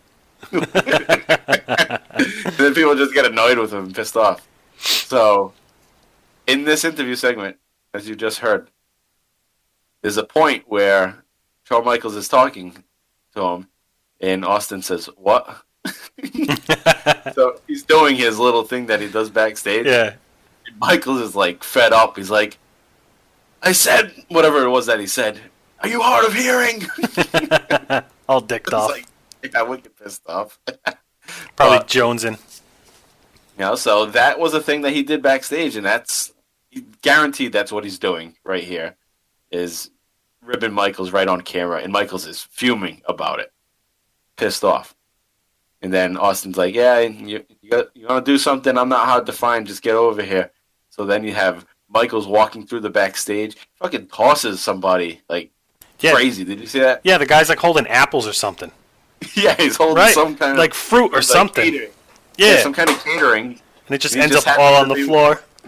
Yeah, he's just walking by trying to do his job, and Michaels, was pissed off because he's a dickhead at this point. Get the hell out of here, Johnny Appleseed. Johnny Appleseed. Fucking tosses that guy's ass. So he finally gets to Austin. They start jawjacking in the locker room. You can't do this without me. Blah blah blah. Then we get to Pillman. Pillman ends up cutting a promo, part of the promo. We have them back. We have Austin and Michaels backstage. You have the Hearts in the ring, and Pillman's basically saying, boy toy. Okay, they love to say the boy toy. You can take my spot at King of the Ring, sort out your problems or your differences or whatever it is. And, he's basically agreeing to step out of his Austin match so that Austin can have a match with Michaels. And we know that Michaels can't have his match with Hart because Hart just said that he's been re-injured and he's not going to have his match. So this is how they set up the Michaels versus Austin, who happen to be tag team partners, but they're reluctant partners. So they have their issues. And, Pillman, by the graces of his heart, is going to step out of the match. So Michael's going to accept it. He says it's not a favor to Pillman. Pillman also does make a point to say, I do want to have a match with Austin in quick order. So the match that was going to be on a pay-per-view or King of the Ring is going to end up being just a match that's on an episode of Raw. Monday Night Raw. Yep. So Michaels accepts, and pretty much that's it. And then we get to the tag team championship defense. Austin and Michaels defend against the Legion of Doom. And what did you think of the match? I thought it was a really good match, but then it just gets tarnished. Yeah. At the end. I mean, I don't know. I've always liked Legion of Doom. I like how they kind of control the match. They're powerhouses. They kind of show that they... I like how strong they look. Because they are. They're like the most seasoned tag team in the industry at that point. And you have two top guys randomly getting together and teaming up. But, yeah, it was a solid match. Just thought it was, a very, tarnished ending. Yeah, with the Hart Foundation. Yeah, come back down. Should have expected it. I mean, I did expect it, but it's still... Yeah, of course. And it makes sense. I mean, that's the proper booking, but from a match perspective, that's kind of where we're at. Kind of dealt with that. I mean, I thought it would have made sense to have, since we have this match with Austin and Michaels coming up this weekend, we know that they're singles. They're not really a tag team. It would have been cool if, something would have happened that the Hart Foundation cost them the titles. Yeah. The LLD won the titles. I do agree with the booking, though, and I do agree with them having a, champion versus champion, really, even though they're tag champions, match. Yeah, definitely that is cool, too. I don't know if that's happened again. Maybe it happened more recently. Probably more recently. Yeah. Probably like Kane and Daniel Bryan. I'm sure they fought during Team Hell No. Yeah, that's true. I don't even know, but that's just the first one that comes to mind. Yeah. But at the time, it's the first time that tag champs ever fought each other. Yeah. In a match on a pay-per-view. I think they make it a point to say on pay-per-view. So maybe it happened on episode of Raw or Old Superstars Wrestling Challenge. Maybe. Yeah, but they could have gone a few different ways with this match. Yeah. So just begins another. You get a big brawl again. Mm-hmm. They fight each other. It ends up being a count out. The crowd is kind of pissed too about it. They're not very happy. Well, they're very hot for all 4 performers in the ring. Obviously, HBK gets the loudest pop because he gets all the female. He's the female. Screams. Yeah, he gets the but. Yeah, I mean, you got 4 fan favorites, really. It's fan favorite as a tag team as you can get, and then, 2 of the top guys. Right. So and it was a good match, and then it's kind of abrupt. I don't know.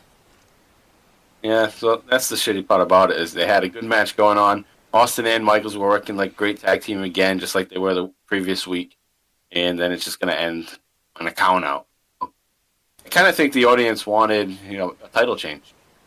Maybe they were thinking that. No, I agree. I think that seemed to be the overall sentiment of the people in the crowd. So, well, so that was the go home episode of Raw. So we get word that the match has changed. Mm-hmm. Days before the event. So we're going to end up now with this Austin versus Michaels, which, hell yeah, definitely want Austin versus Michaels match. So here it is. It's King of the Ring 1997, and it's going to take place in basically our hometown. Yeah. Our home city. That is Providence. That's home Rhode base Island. for us. It's our wrestling base. Yep. It's 15 minutes away. The day before my birthday in 1997. That's right. So it's June 8th, 1997. His birthday is June 9th. And my last day of being 12. Yeah, 12. So I was a teenager the next day. Yeah. That's hilarious. So this was in Providence, like I said. So it's close by, but at that time, I didn't always get to go to live events like I could today. Obviously, if it was in Providence, I'd be like, all right, I'm going. Clearly, I didn't ask for this clearly, I didn't get this as a birthday gift. Right. So back in 1997, when I was 14, I didn't have any way to get there. Yeah. So, and tickets too, pretty high price too. Yeah, it wasn't my money. Right. Exactly. Like, Dad. My mom was like, bullshit. Yeah. You're lucky to get the pay-per-view. $30 or $25, whatever it was at the time. Oh, we used to go to my dad's buddy's house and watch it on all the pay-per-views in the black box. So I never missed them. WCW, WF, we never missed them. That's what we did on a Sunday. Like, we're gonna go to. I don't want to incriminate anybody. So and so's house and watch it on the bibbidi blah blah blah box. So love those things. Yeah, those things are awesome. I can just get everything on the internet. So that's the new black box. Yeah, it is. It's way better than the black box. You can get anything. Yep. Anyway, I was going to say something about it. I'll move on. All right, so we're at King of the Ring now, and we're going to have some promos, some backstage stuff going on. Pillman's actually getting interviewed, and Steve Austin's going to come up to Pillman, and this is happening at 32-minute mark, so it's funny to go back and watch this. Austin attacks Pillman and dunks his head in the toilet. Gives him a little swirly. It's funny that's what they actually call it, a swirly. Yeah, it's funny that Vince McMahon says it, too. Yeah. He gave him a swirly. It looked like an abandoned bathroom they used, too. There's, like, all sorts of paper towels and shit on the ground. I'm like, dude, it looks like someone just blew their ass out in that one. There was a cage blocking it out. What the fuck was going on in there? Poor Pillman's got his face buried in the toilet. I think even the next episode on Raw, the next night, Stone Cold says, "Yeah, the only thing I apologize about doing that is that there wasn't any contents in the toilet." Shit floating in there. All right, so we had that little segment. Bret Hart's gonna have a promo, and he's just gonna talk about when he's coming back. He's supposed to be at this event, so they give him an interview segment. He says he's gonna be off his crutches in his wheelchair, or he talks about how he is off his crutches in the wheelchair. He's just not quite ready to wrestle yet, but he's gonna be ready July 6th when they go to Calgary for the Canadian Stampede, and put out a challenge to any 5 wrestlers to go up against the Hart Foundation in their backyard in Calgary at the Stampede, and calls it "In Your Haste." Did you catch that? Did you see that part? Yeah. Yeah, in your haste, in your house. His Canadian accent kind of took over. Took over there. So Hart is set to do commentary, but because of what happened previously before the Austin Michaels match, the booth is gone to shit. It's all smashed. Basically, Vince McMahon's telling Hart there's nowhere to go, nowhere to sit. And I think that was legit. I think Bret was prepared to do the segment and the commentary, and probably had things that he wanted to say all ready to go. And basically, like last minute, McMahon's like, no, gotta go back. Pillman's being a fucking lunatic. Yeah. He's like grabbing all the different officials that are ringside, being a maniac. So Bret Hart has to leave. Yeah, he's like shining. There's like a desk lamp he has at one point. He's just like shining in everyone's face, like a child. So you have Austin now. He's making his way to the ring. And HBK got a bigger pop. Yeah, he did. And the Harts are trying to get at Austin while he's walking backstage at the gorilla position right before they make their entrance. And I thought it was a cool look to have Austin walking to the back, kind of like Goldberg does. Or kind of like how Goldberg stole probably from watching this segment. Yeah. And walking out from the locker room, to the entrance. And then the camera kind of just follows him out, and then you get they shoot him from the front, and you see him coming out. A little different than, his WrestleMania entrance with the glass, but still pretty cool. Kind of like a backstage into the audience camera shot. So I thought that was cool. I like that. And one thing I also failed to mention that we're a year from the birth of the Austin 316. And they're still using that same set that JV was fond of back in episode 3 when we talked about King of the Ring. But at this time, the court jesters, I don't know who they were this year, but Matt Hardy and Jeff Hardy this year. Actually, Jeff Hardy had a match against Rob Van Dam. Rob Van Dam's debut match was against Jeff Hardy. Yeah, he called Lawler calls Jeff Hardy a John Bon Jovi wannabe. Yeah, in that match. Right. Yep. All right, so Austin makes his way down to the ring now. Vince McMahon is trying to put him over, like, hey, he's so popular. I don't know why he's popular, though. He's a cheater. Yeah, shut up, He's Vince. a fan favorite nonetheless. Yeah. Put a sock in it, Vince. Yeah. So then they have a little interview with Michaels backstage, too. And they even had one with Austin, too, with Doc Hendricks, but I don't need to get into that. So the match starts at 1:54:21, and it's going to go till about 2 hours and 20 minutes. And you have them come out. This is the first time that they're tag champs facing off on pay-per-view, so they do make a point to say on pay-per-view. So there must have been another time previously that wasn't on pay-per-view. They also mentioned that we're dealing with 2 Texans, too. So both Texas natives. And, the match kind of gets started off, but real soon after the start of the match, you have an interruption. So a fan that apparently has Down syndrome, hops the railing, and he's going into the ring. He's trying to get to Shawn Michaels, or he's trying to help Shawn Michaels. I think that's what's happening, right? Is that what you interpreted? Yes, I interpret it as this kid was a big HBK fan, and he was going in to kind of help Shawn Michaels. Yeah. And I think that's why Shawn Michaels is so quick to kind of assist him. There must have been something in the know that the kid was like an HBK fan, because it looks like he's going after Austin. Yeah. Austin's on that side of the ring. Right. He's trying to get into it, and the security guards grab him right away. Yeah. They're, like, handling him horribly. Yeah, totally. They might not have known right away that the kid, had some disability, but, they should have noticed eventually. Yeah. I mean, come on. And Michaels, isn't happy about how they're treating the kid. No, you can tell. So Michaels immediately, kind of gets right out there, trying to help out. And then Austin probably not even aware either that he has disability. And Austin just grabs Michaels and continues the action, drags Michaels away.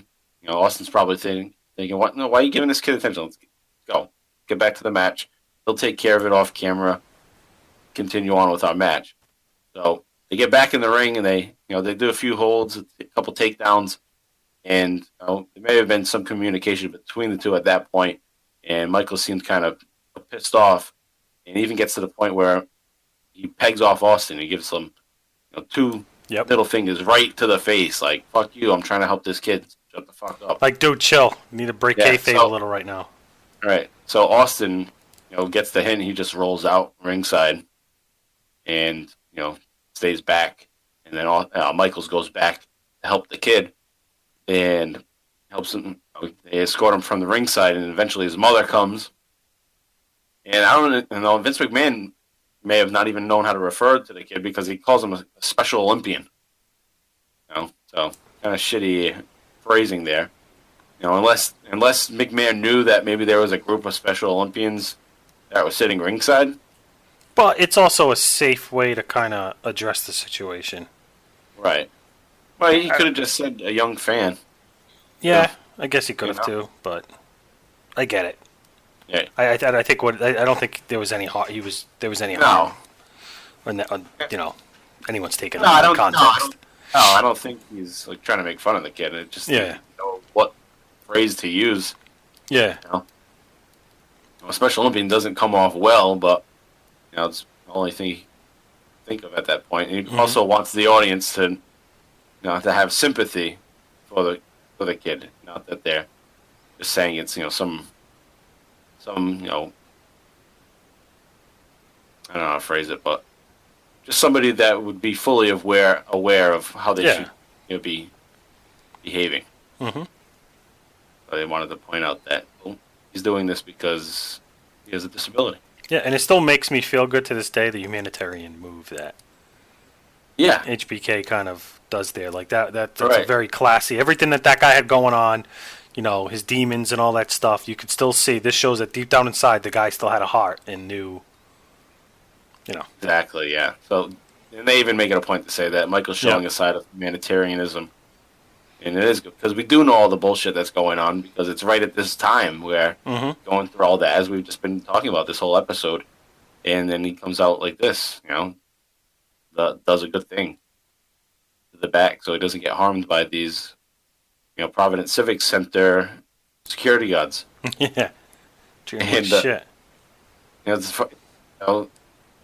Michael's trying to help. He just tells the security guards basically to fuck off. Yeah, he does. He shows they're even looking like, dude, what do we do?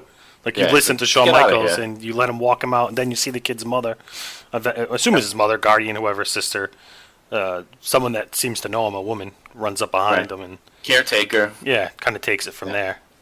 Yeah. So Michaels, helps out with that situation. They're going to get back to the match.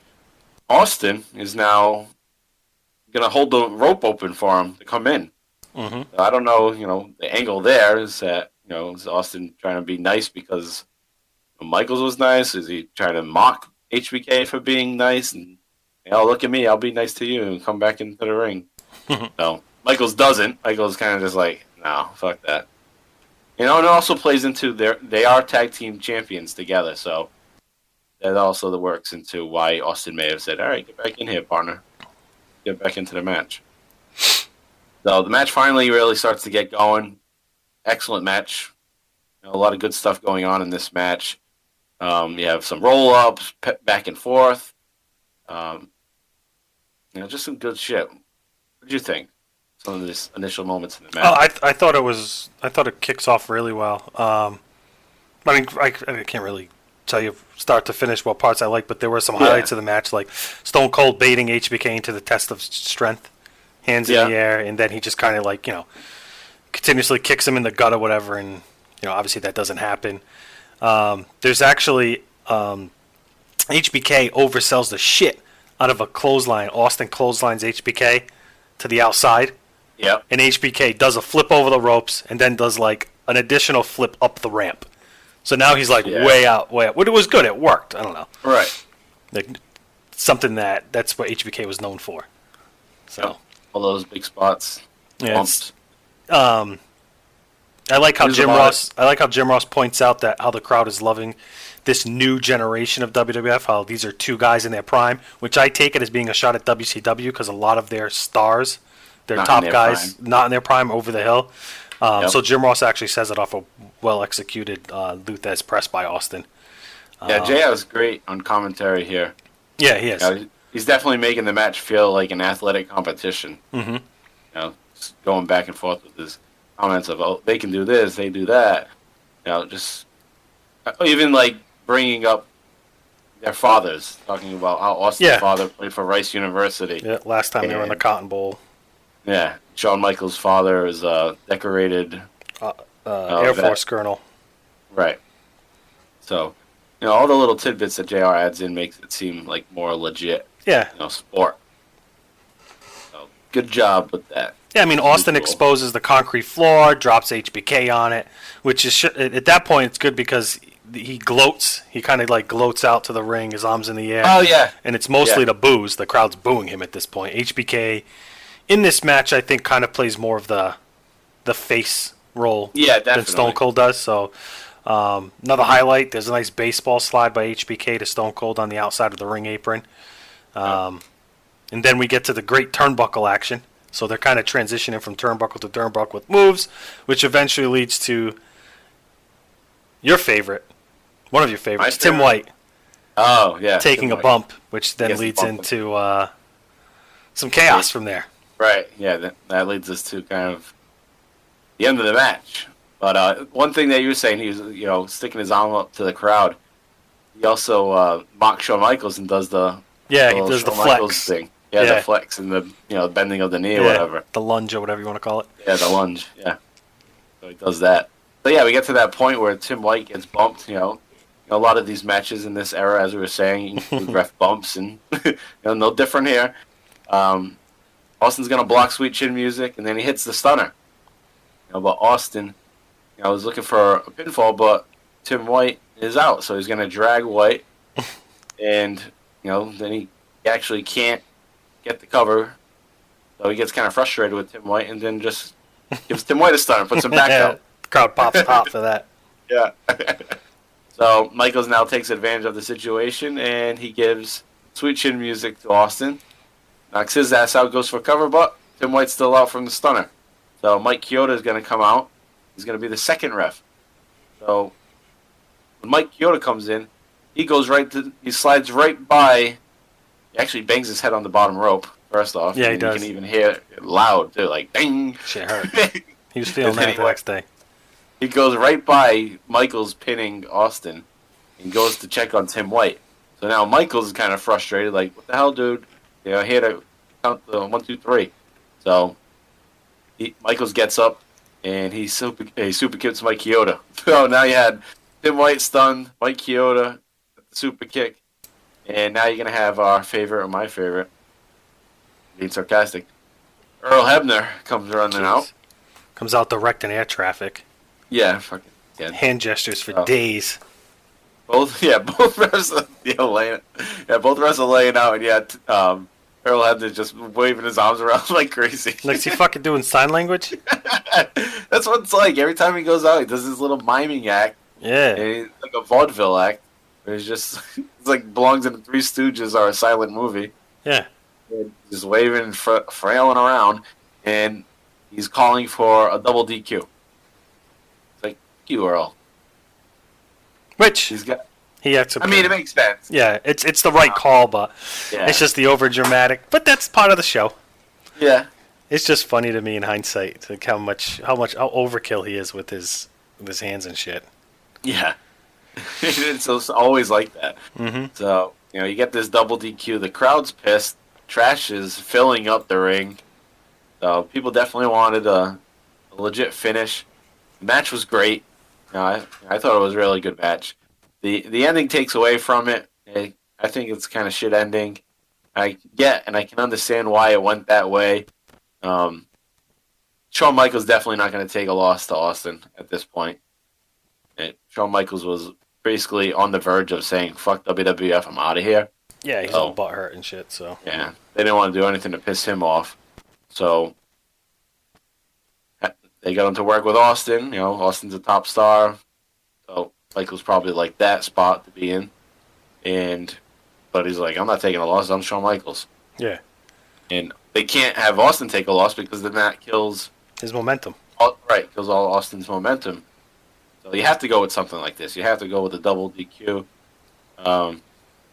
And the way it ended, too, it's not like you had interference, just that both these guys were getting pissed off because they couldn't get a pin.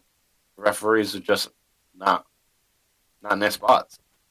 So, and they even leave the ring together, kind of like wary of each other, but they walk out as partners. Well, Stone Cold does try to cheap shot HBK with the belt. So when they get the belts, Stone Cold goes to the top turnbuckle and kind of jumps down ready to cheap shot him with the belt. And then all of a sudden they're walking out the ramp together, and it's like Stone Cold wants HBK to walk in front of him. HBK's like, you stay in front of me.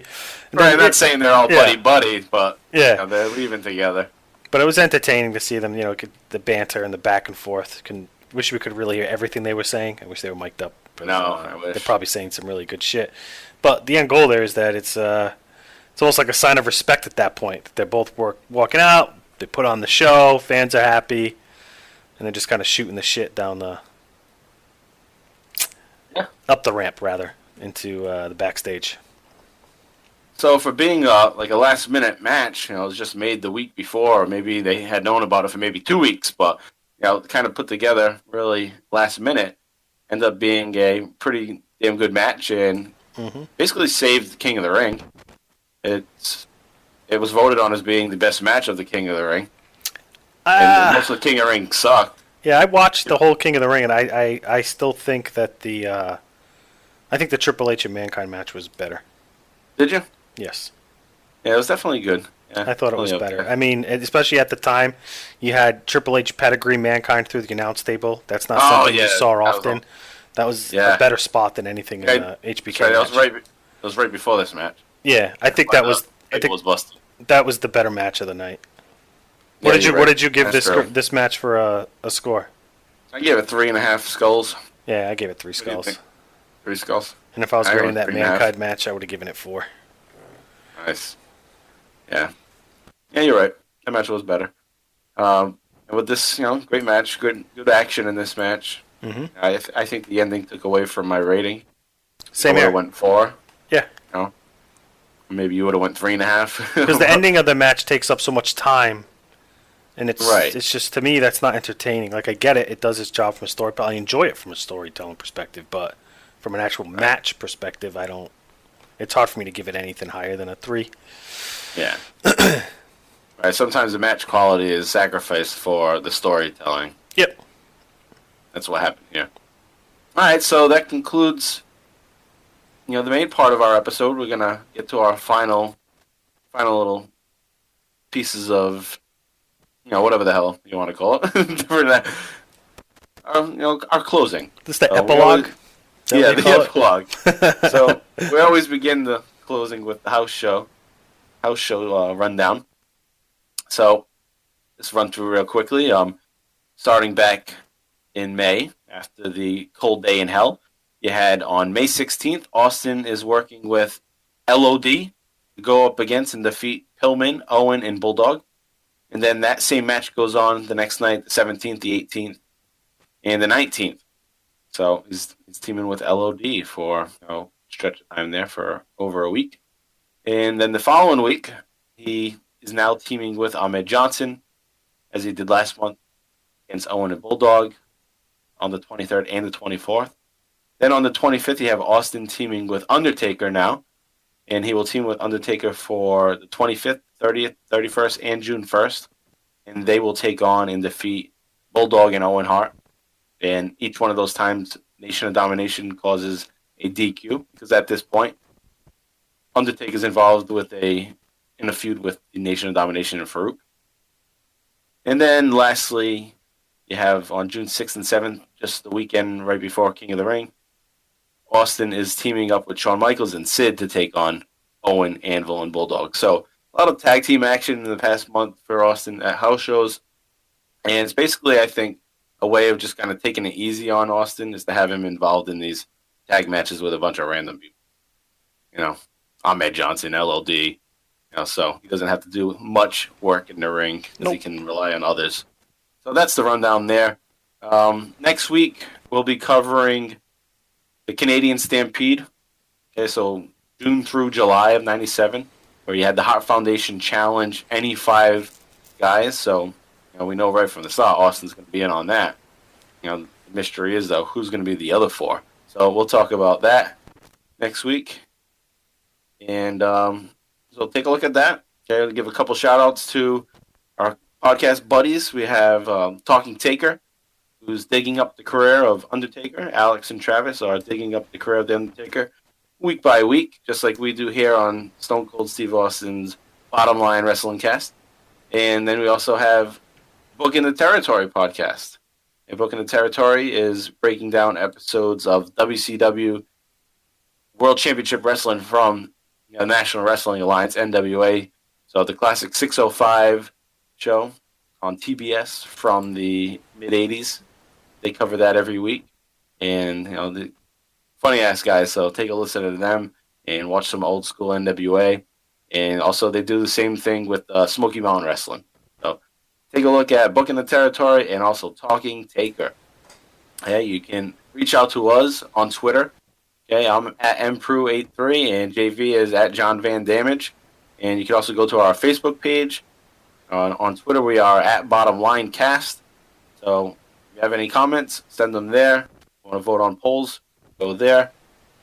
Okay, JV, do you have any final thoughts on wrapping up this episode? No final thoughts, but actually I do have one final thought. So since we're heading into Canadian Stampede, I was just thinking, I wonder if the Canadian Stampede pay-per-view was made, like the whole stable versus stable. Not stable, but like 5-man, 10-man tag, I guess, rather. Yep. Was to compete with the 6-man tag that WCW was doing with their Slamboree in the same year. Oh, maybe. There was like that big match where it was like Kevin Green, Ric Flair, and Roddy Piper or something against... Yeah, I don't think they were on the same night, but just the kind of one-up in a sense. Well, yeah, Slamboree would have just happened right before this. I think it was like a week before King of the Ring. King of the Ring. Gotcha. Yeah, so okay. Maybe they just ripped off the idea. Yeah. Let's do that too. Yeah, it was like 6. Kevin Nash and Steve McMichael was on it. Yeah. All right. Maybe it was more than a 3v3. I know Kevin Green. Yeah. Right? Definitely Kevin Green. Yeah, no, because Monica McMichael wrestles like Reggie Lewis.